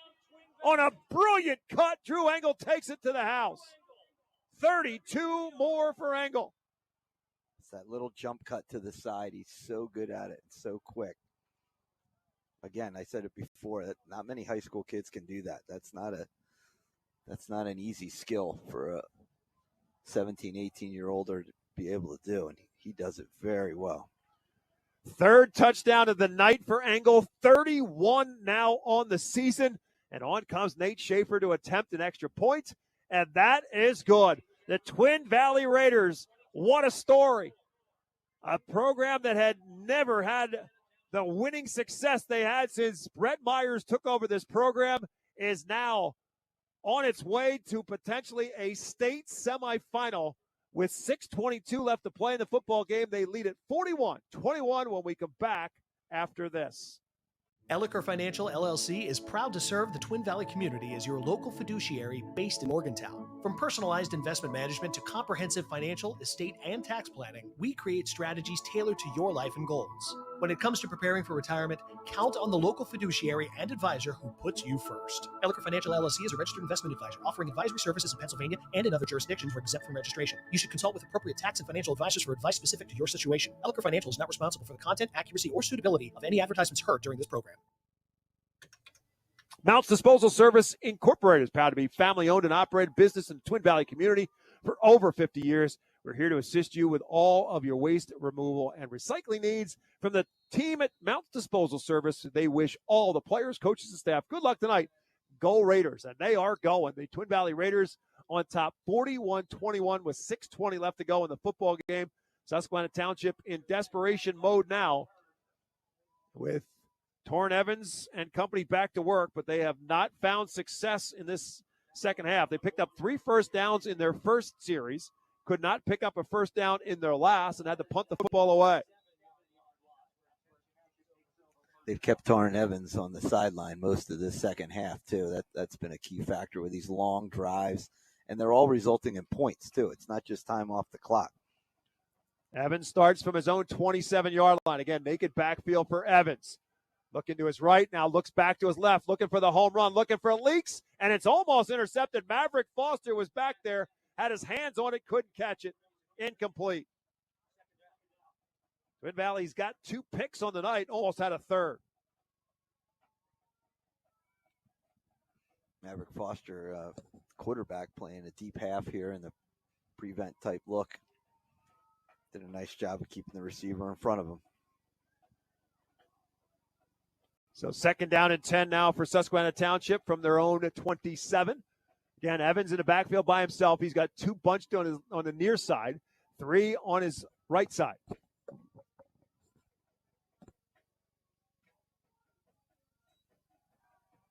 Has time, waiting for somebody to open. Can't find anybody open. Now buying himself some more time, and now Evans going to take off and run. Slips out of a tackle to the 30, 35, and trying to get out of bounds, and will, after picking up a first down. Torrin Evans doing all that on his own on the scramble, picks up a first down. Well, he covered almost the entire width of the football field on one play there. And on the scramble, takes it to the 38-yard line. Turns out to be a first down run for Susquehanna Township. 1st and 10 at the 38. Again, I'm not seeing receivers breaking open anywhere down the field. He has plenty of time and have routes that they can break off, but there's no receivers open. Going for the big hit again, looking for Nangati, but Nangati had turned the wrong way. Good coverage downfield by Remeter. Incomplete pass will stop the clock. 5:55 left to go on a 2nd and 10.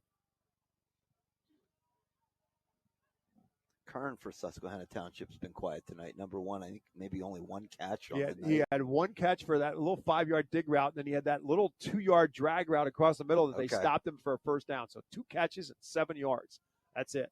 Nangati's been very quiet. He comes off the field. He was the intended target there. But again, threw it over the wrong shoulder, and he's now out on 2nd down and 10.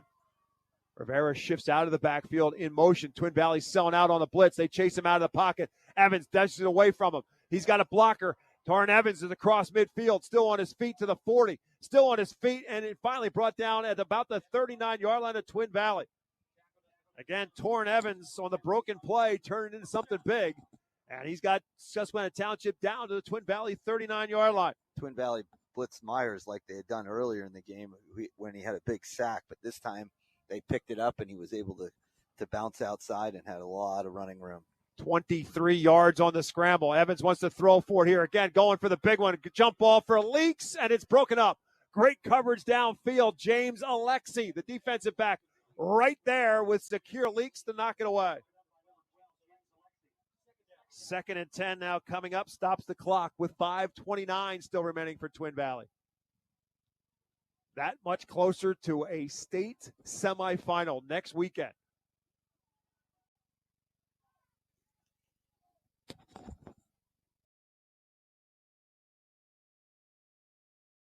For Susquehanna Township as they bunch 3 receivers here on the left side, the near side of the field. Evans going to look across the middle. It's Yoder on the tackle. It's good for on a catch. It's good for a first down. Now a flag comes down after the play is over as Yoder's brought down at about the 25-yard line, and a first down for Susquehanna Township. If in fact the play stands, it looked like it was at the end of the play. I think we got a little. Valley just accidentally grabbed the face mask. So the second catch of the ball game for Yoder.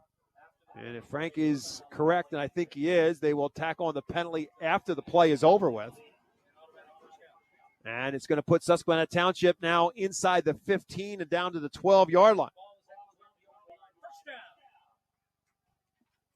So 1st down and 10 now for Susquehanna Township. And they are now at the Twin Valley 12-yard line. Evans got to throw it in a hurry, just gets it off. Pass is caught. Open. And down inside the 5 and close diving for the pylon. It's Littlejohn on the catch.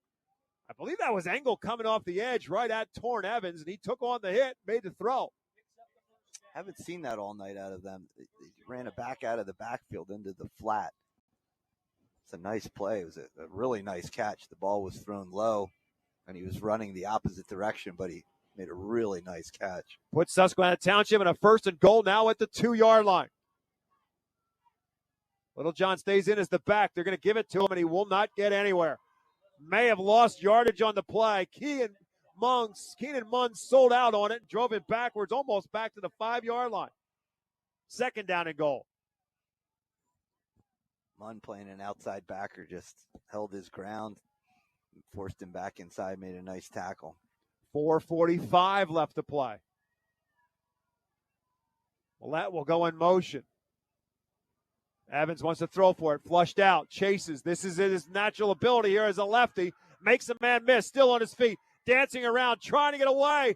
Now they got him by the shirt tail, and finally they will wrap him up and bring him down all the way back at the 25-yard line. Look who it is. That Maverick Foster, quarterback on quarterback crime there.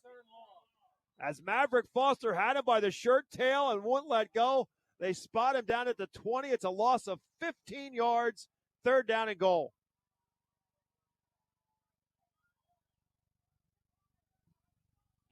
More importantly than a big loss is the clock is still running. Inside of 4 minutes to go. Again, flushed out. Has room to run, but he wants to throw it. He's just going to dump it off.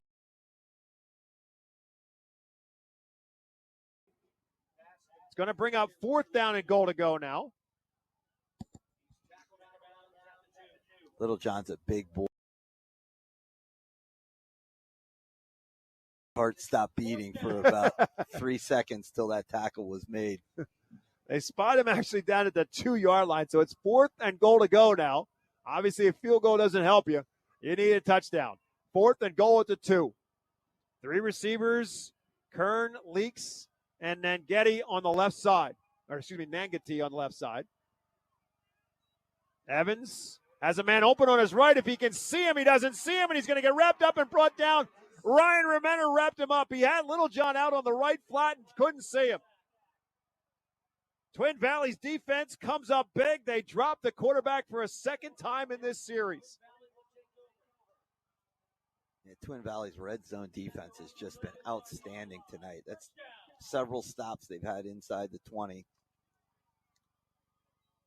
And with 3 minutes and 32 seconds left to go in the football game, Twin Valley takes possession, and they spotted Torrin Evans down at the 10-yard line. 3 sacks on the night, 2 of them in the last couple of plays in that series for Twin Valley's defense. Now it's clock killing time for the Raiders. Susquehanna Township has 2 timeouts to use. Evans will hand it off for Angle. Angle still on his feet, kicks it outside, 20, 25, 30, and eventually he's not wrapped up. He's still on his feet to the 35. Don't ever say he's wrapped up until he's laying flat on the ground. Drew Angle with another 1st down run for Twin Valley. If I'm Brett Myers and I'm playing Aliquippa next week, I'm wrapping up Engel myself on the sideline in a blanket and saying, rest up, boy. 25 more yards for Drew Engel. Unofficially, 28 carries and 277 more yards on the ground for Engel. Impressive. We still have 3 minutes left to play, and I'm going to guess he'll get at least another couple of carries. 1st and 10 at the 35. And if you have any guts, your player of the game's one of those offensive linemen. Well, they don't put me here for my guts, buddy. 2-yard dive for Engel. Which one are you picking? With the center. He's so consistent. He's been there 2-year starter, senior. Now with DeGiacomo, one of 3 returning starters, along with Grayson Miller and Zach Troutman. He's making the calls. He's handling business up there. 2nd down and 8 after Engel runs for 2 more. Again, Maverick Foster done a great job with this program. We can't forget about that sophomore quarterback. It's such huge shoes to step into in the graduation of Evan Myers. And he has done a really good job of running this offense. As Engel again kicks it outside, and Engel's going to run for another 1st down across the 45-yard line to about the 46 or 47, and yet another 1st down run for Twin Valley tonight. consciously stayed in bounds there too. Instead of trying to break for more yards, he ducked back inside to keep the clock running. 9 more for Engel. Twin Valley with 21 first downs tonight, 20 on the ground. Yeah, it's just been a ground and pound. The only passing first down was that touchdown pass to Grundy that gave them their first score in the second half. Gave them a lead as well, and they haven't looked back. Now 135 and counting. All right, you stick around for our Pizza Coma Temple post-game show. A whole lot more coming your way here from Myerstown as Engel's wrapped up this time. Won't get it to the line of scrimmage. Lost 2, back to the 44, 2nd and 12. That's what we always talk about, when you're a run team and you do throw the ball, you got to make it hurt, and that's exactly what Twin Valley did tonight. They one big pass, 7 points. That makes it hurt. Clock now will hit 1 minute remaining. 2nd down and 12 for Twin Valley at the 44 at their own 44-yard line. Again, just letting the play clock tick down. It's now down inside of 10 seconds left to play in the football game. And our first center quarterback exchange. Maverick Foster will take a knee. We'll see if Susquehanna Township bothers to call a timeout here or not. Joe Heaton's telling his defense to stay out there. And the clock will continue to run down. Yeah, he did call one. Now he calls a timeout. So Susquehanna Township will call a timeout with 31 seconds remaining. Mounts Disposal Services is proud to be a family-owned and operated business in the Twin Valley community for over 50 years. They are here to help you with all of your waste removal and recycling needs. From the team at Mounts Disposal Service Incorporated, they wish all of the players, coaches, and staff good luck. Go Raiders. And the Raiders are indeed going. They are going to the state semifinals. It's such an incredible story, Frank. I was doing some numbers with this, that with their 12 wins this season, Twin Valley has 115 wins, and this is their 30th year.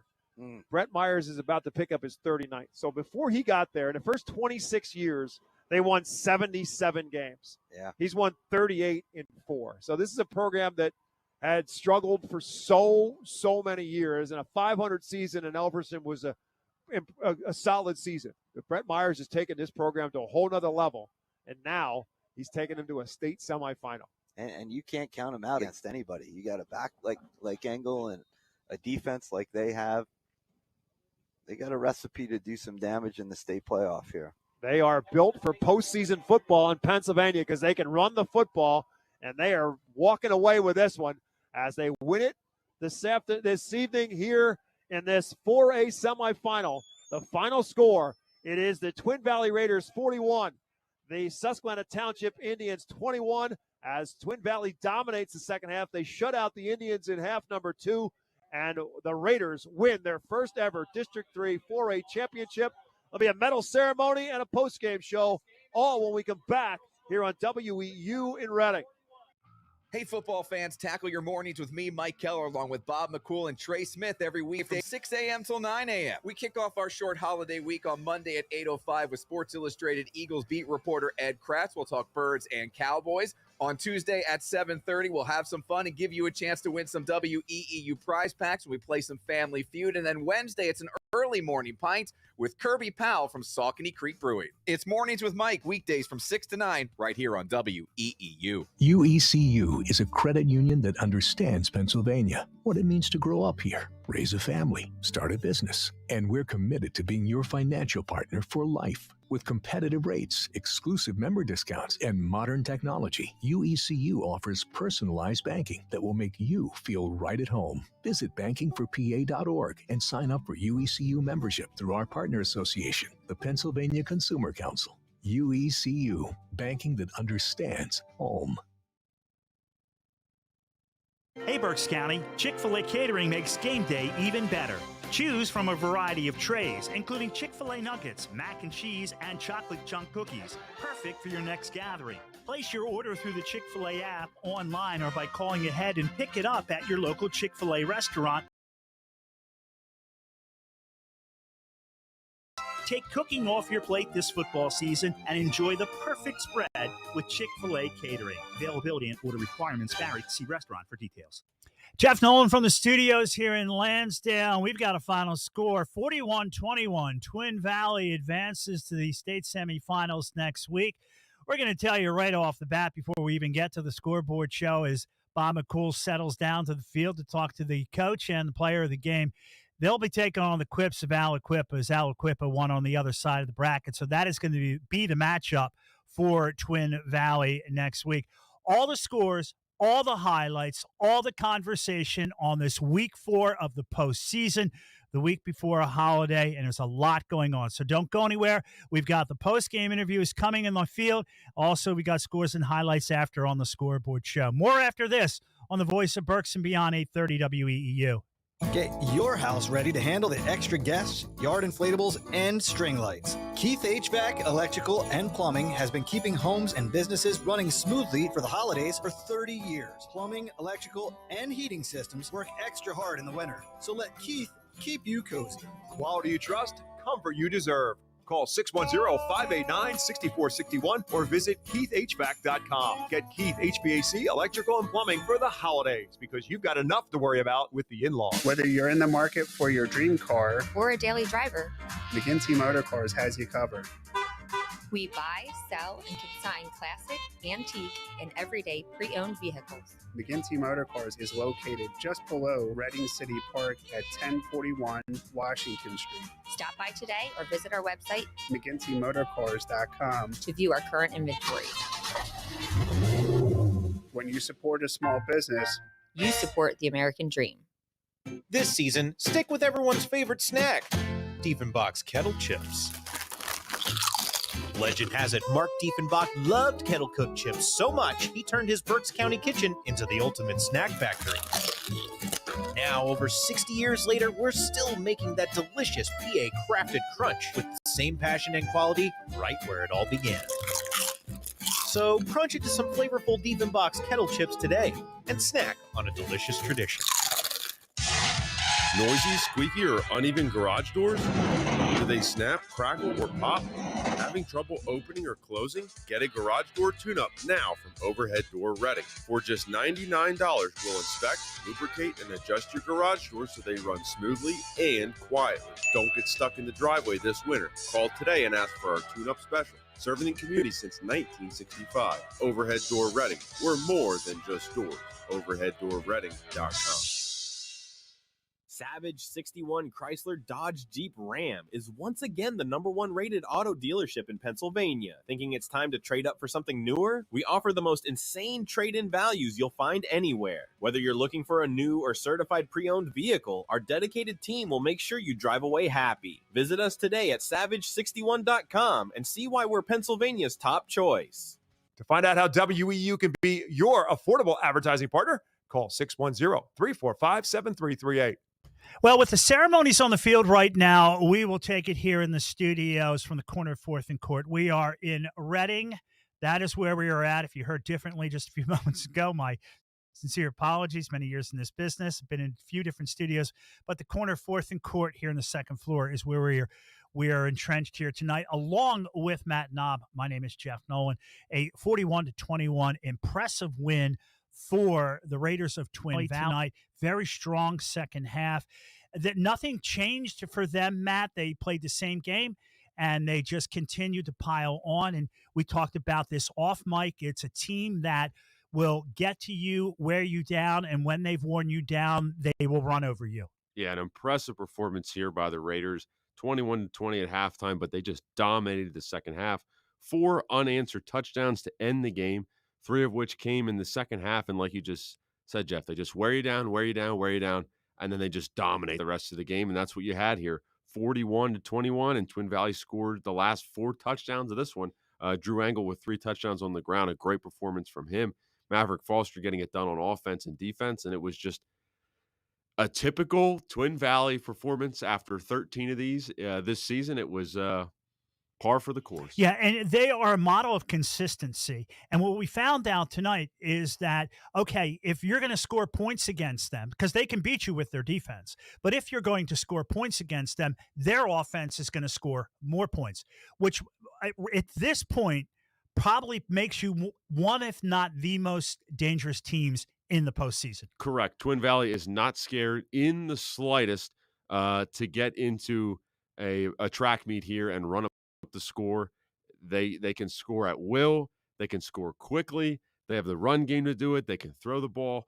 And it's just an impressive performance to see, as Bob alluded to there at the end, towards the end of the fourth quarter, to see where this program has come under Myers. Truly. Just I commend him and his coaching staff and all the players who have turned this around for Twin Valley. Was sort of a basement dweller team for most of their history. Brett Myers comes in there and just turns the whole program around. To see them dominate in their first appearance in a District 3 championship game, it's gotta mean a lot to them and the whole Twin Valley community. So props to them. Yeah, so you've got ceremonies going on right now. Our post-game show is going to be filled with scores and highlights, and we've got about 7 or 8 reports from the different games. We will tell you, we're not holding this from you. The opponent next week for Twin Valley will be Aliquippa.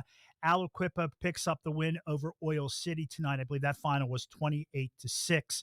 So the Quips, you talk about a team that can play any style of football. That's another example. Absolutely. Aliquippa, obviously a state perennial power. They've been pushed up the classifications due to the success that they've had over the last 10 years. And, I mean, it's pretty synonymous. Western Pennsylvania football and Aliquippa go hand in hand. So it's Twin Valley, if you could call them the upstart.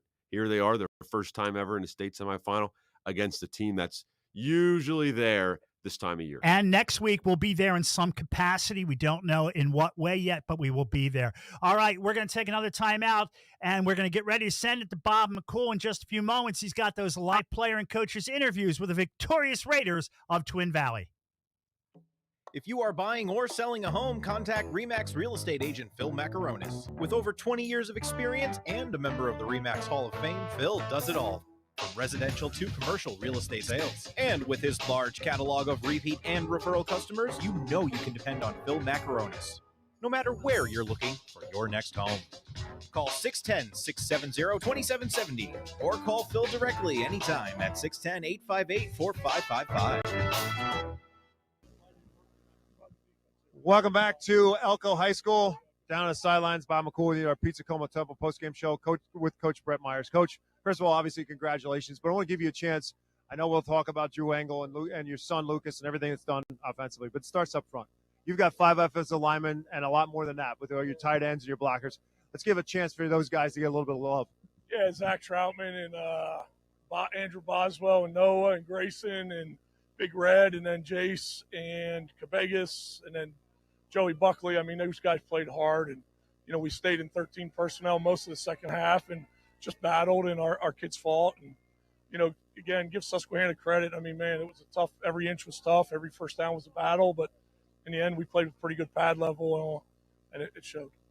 It has to be quite a challenge for your secondary to stay home because Taryn Evans just couldn't find anybody open. He can keep a play alive for a long time, but they've got to maintain coverage back there. Just a great job by your defensive secondary. Yeah, and all of them, Grant Moser went down with the collarbone, and, Maverick Foster had to step in and it adjusted some of our coverages, but everybody did a great job, and, it showed in practice. I mean, the same thing happened in practice. We had guys scrambling all over, and they stuck with him, and, hard work pays off.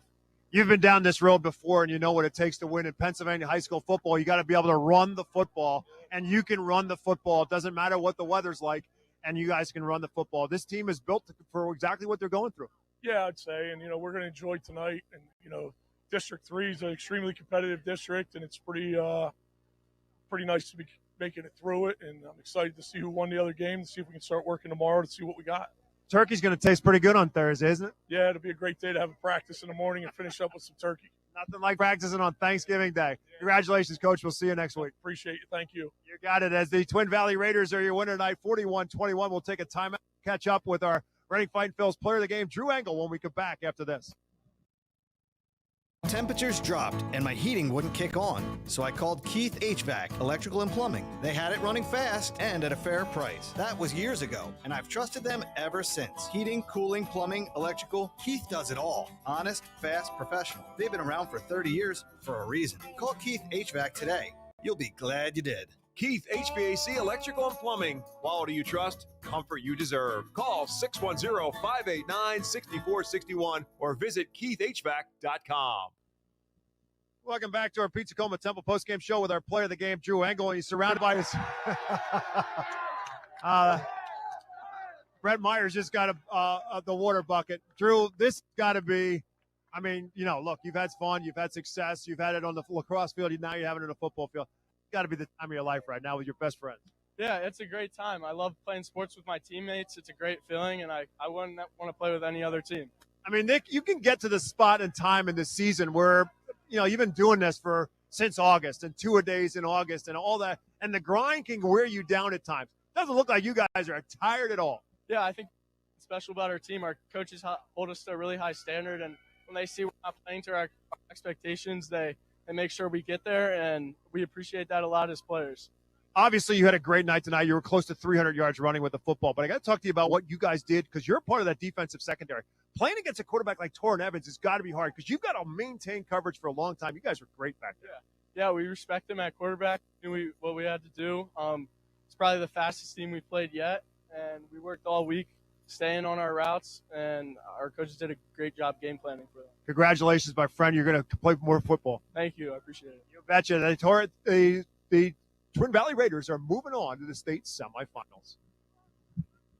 Let Redner's take care of cooking with our chef-prepared meals available in all of our stores. Crafted by our executive chef, Redner's has you covered for every mealtime featuring all your favorites like shepherd's pie, beef burgundy, mango salmon, and more. Got a special event? Let Redner's provide your party with everything you need with restaurant-quality items at a fraction of the cost. Plus, with our rotating menu of seasonal meals, you'll always find something new with our chef-prepared meals. Check out the menu at the market or order online at rednersmarkets.com.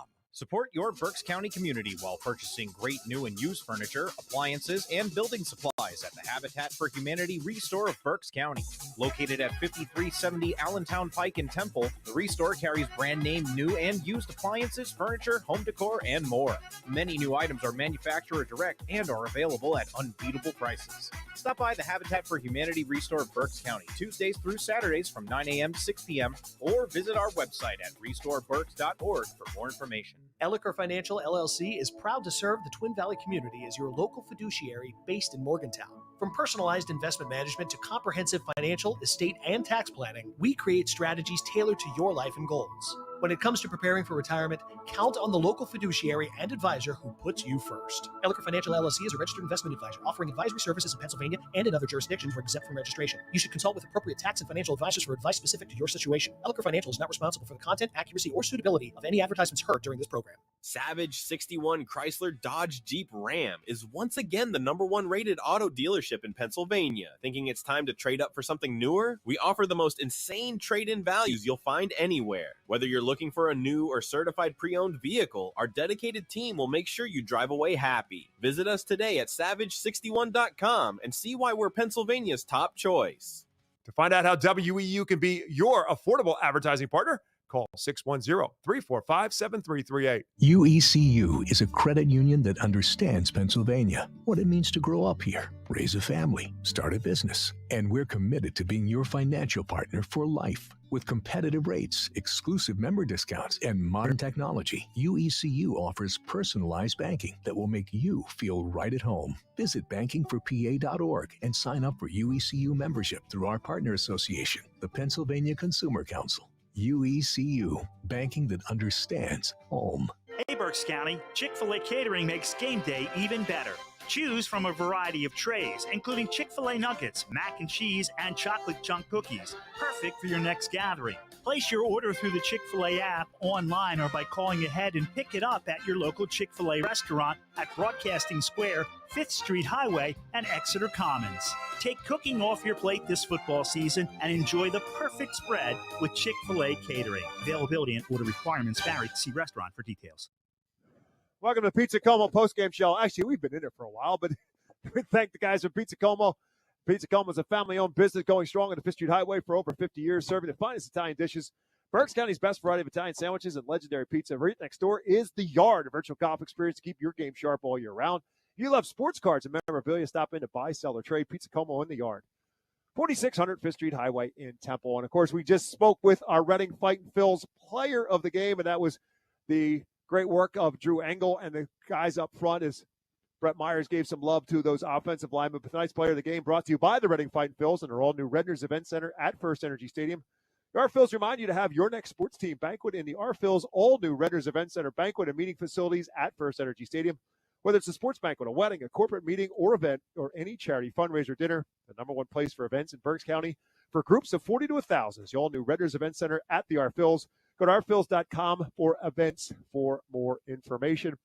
As we're up against a break momentarily, but McGinty Motor Cars is rooting for the hometown team, and they are rooting them on even further. The Twin Valley Raiders are the hometown team for McGinty Motor Cars, and they couldn't be prouder of the players and coaches for making school history with this undefeated season and now one step closer to a state title. McGinty Motor Cars puts dreams in driveways from classic cars to daily drivers. Check out their unique inventory online at McGintyMotorcars.com or stop by their historic dealership located in the city of Reading for the full experience. We thank Pat and Courtney for their sponsorship in tonight's game. We're going to take a timeout. We'll come back now with more of our Pizza Como post-game show, including our Celebration Villa of Exeter play of the game and a rundown of all of our scores on a busy night here on WEEU. Updating your furniture and appliances?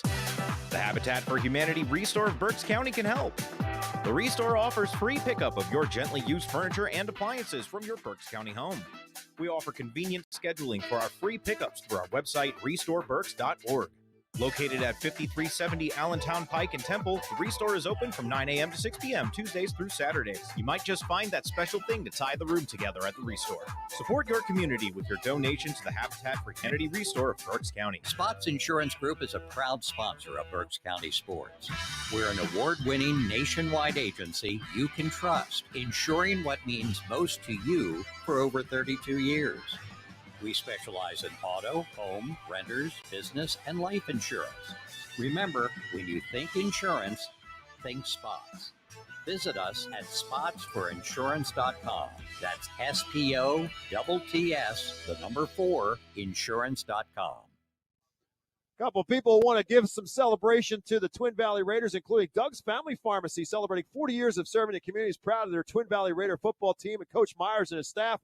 They want to wish them continued success in this amazing season. Doug's Family Pharmacy, located at 101 Darby Square in Elberson. Let's go Raiders. And don't forget what's happening at Noosa's Deli tomorrow. Twin Valley fans celebrate. They're inviting everybody, the whole town. They want the whole town at the grand opening. Their new location, 3146 Main Street in Morgantown. It's right next door to the original. It's tomorrow morning at 9:55. Noosa's Deli will be celebrating with a 6-foot hoagie and a cutting ceremony. There'll be vendors and raffles for merchandise and gift cards. Let Noosa's Deli fill your belly and join them tomorrow for the grand opening of their new location. As our Pizza Como Temple postgame show rolls on, let's go through our highlights of tonight's football game.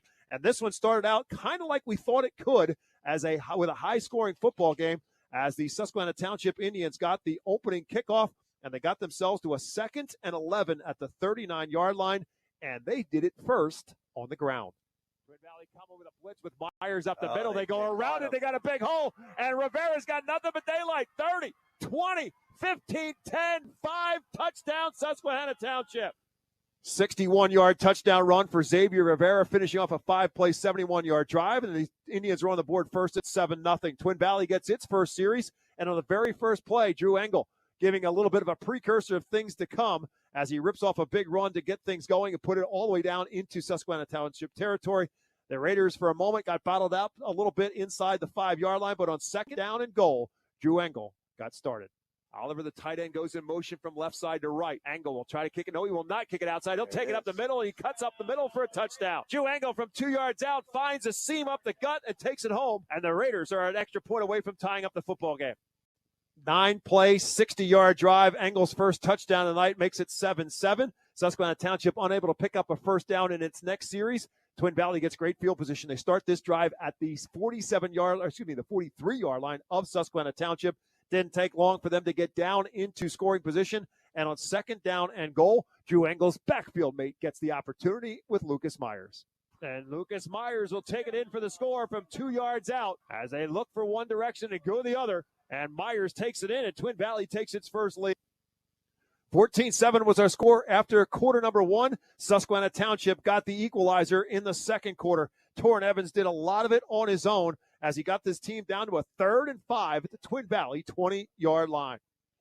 And he's going to do it. Evans bounces off a tackle to the 10, cuts it outside. Evans to the pylon, touchdown, Susquehanna Township.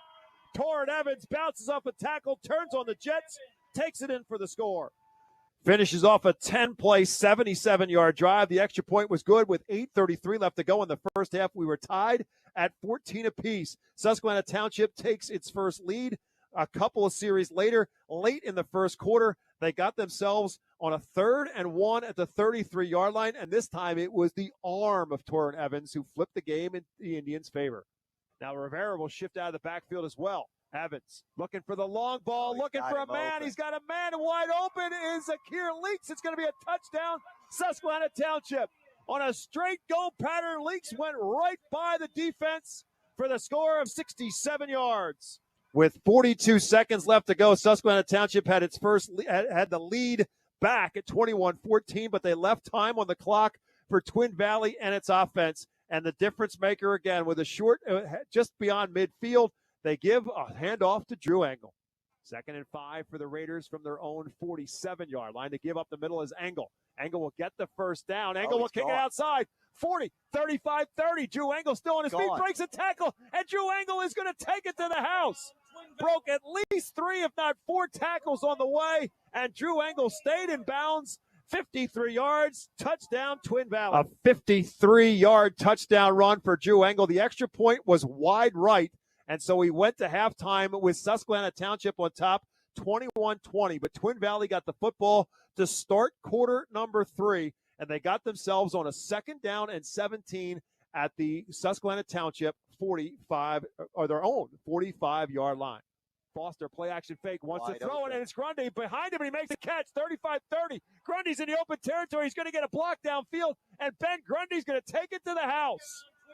They put one receiver spread out wide, packed everybody else in the box. It'll slant in for Grundy, and it goes 55 yards and a touchdown. And that was our play of the game, brought to you by Celebration Villa of Exeter. Celebration Villa of Exeter offers a community in the community that you love. Get settled into your new home and enjoy the holidays with friends and family at Celebration Villa of Exeter. To book a tour or have a conversation, contact Natalie. Celebration Villa of Exeter, be a part of the community. A 55-yard touchdown pass, Maverick Foster to Ben Grundy, puts Twin Valley back up on top, 27-21. The defense for the Raiders took over from there. The offense was not done yet. After a very long drive, Twin Valley was in a spot on a 4th and 3 at the 24, as they had done so many times on the night. They shifted their big tight ends and their fullback, Joey Buckley, all on the right side of the line of scrimmage, making you think that they're going to give it off to Drew Engel. What will they do? Let's find out.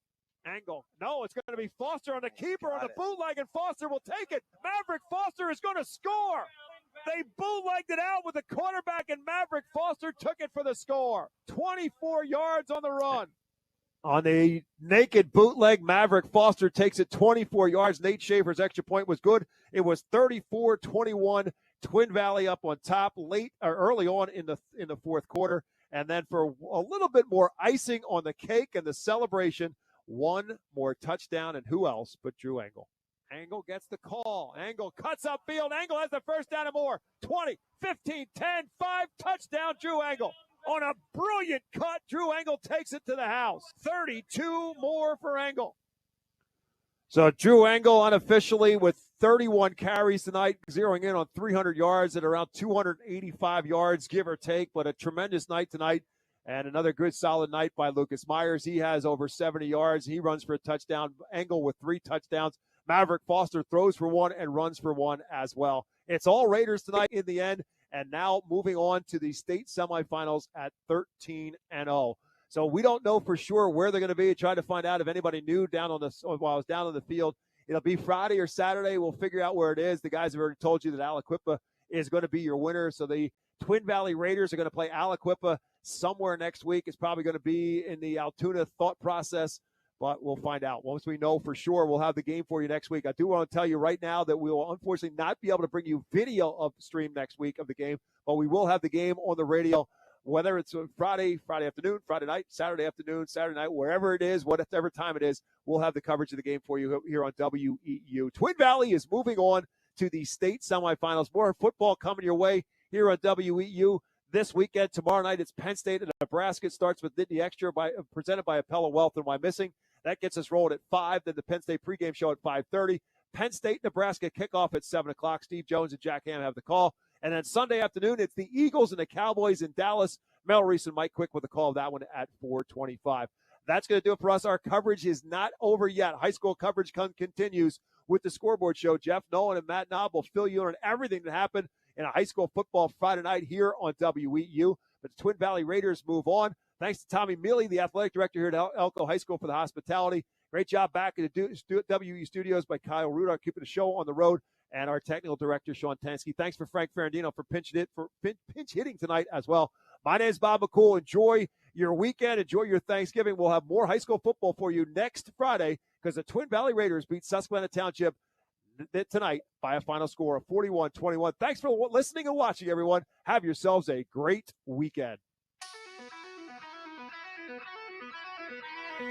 This has been High School Football, presented by Savage Auto Group on 830 WEEU. High school sports on WEEU is brought to you in part by Chick-fil-A, Celebration Villa of Exeter, Diefenbach Snacks, the Coley Insurance Group, Keith Heating and Air Conditioning, Habitat for Humanity Restore, Overhead Door Company, Render's Warehouse Markets, Remax Real Estate Agent Phil Macaronis, Lincoln Plumbing and Heating, Pizza Como, Ready Fight and Phil's, Savage Auto Group, Shell's Restaurant, Mini Golf and Dairy Swirl, Spots Insurance, UECU, United Way of Berks County, and Victor Emmanuel Beneficial Society. WEEU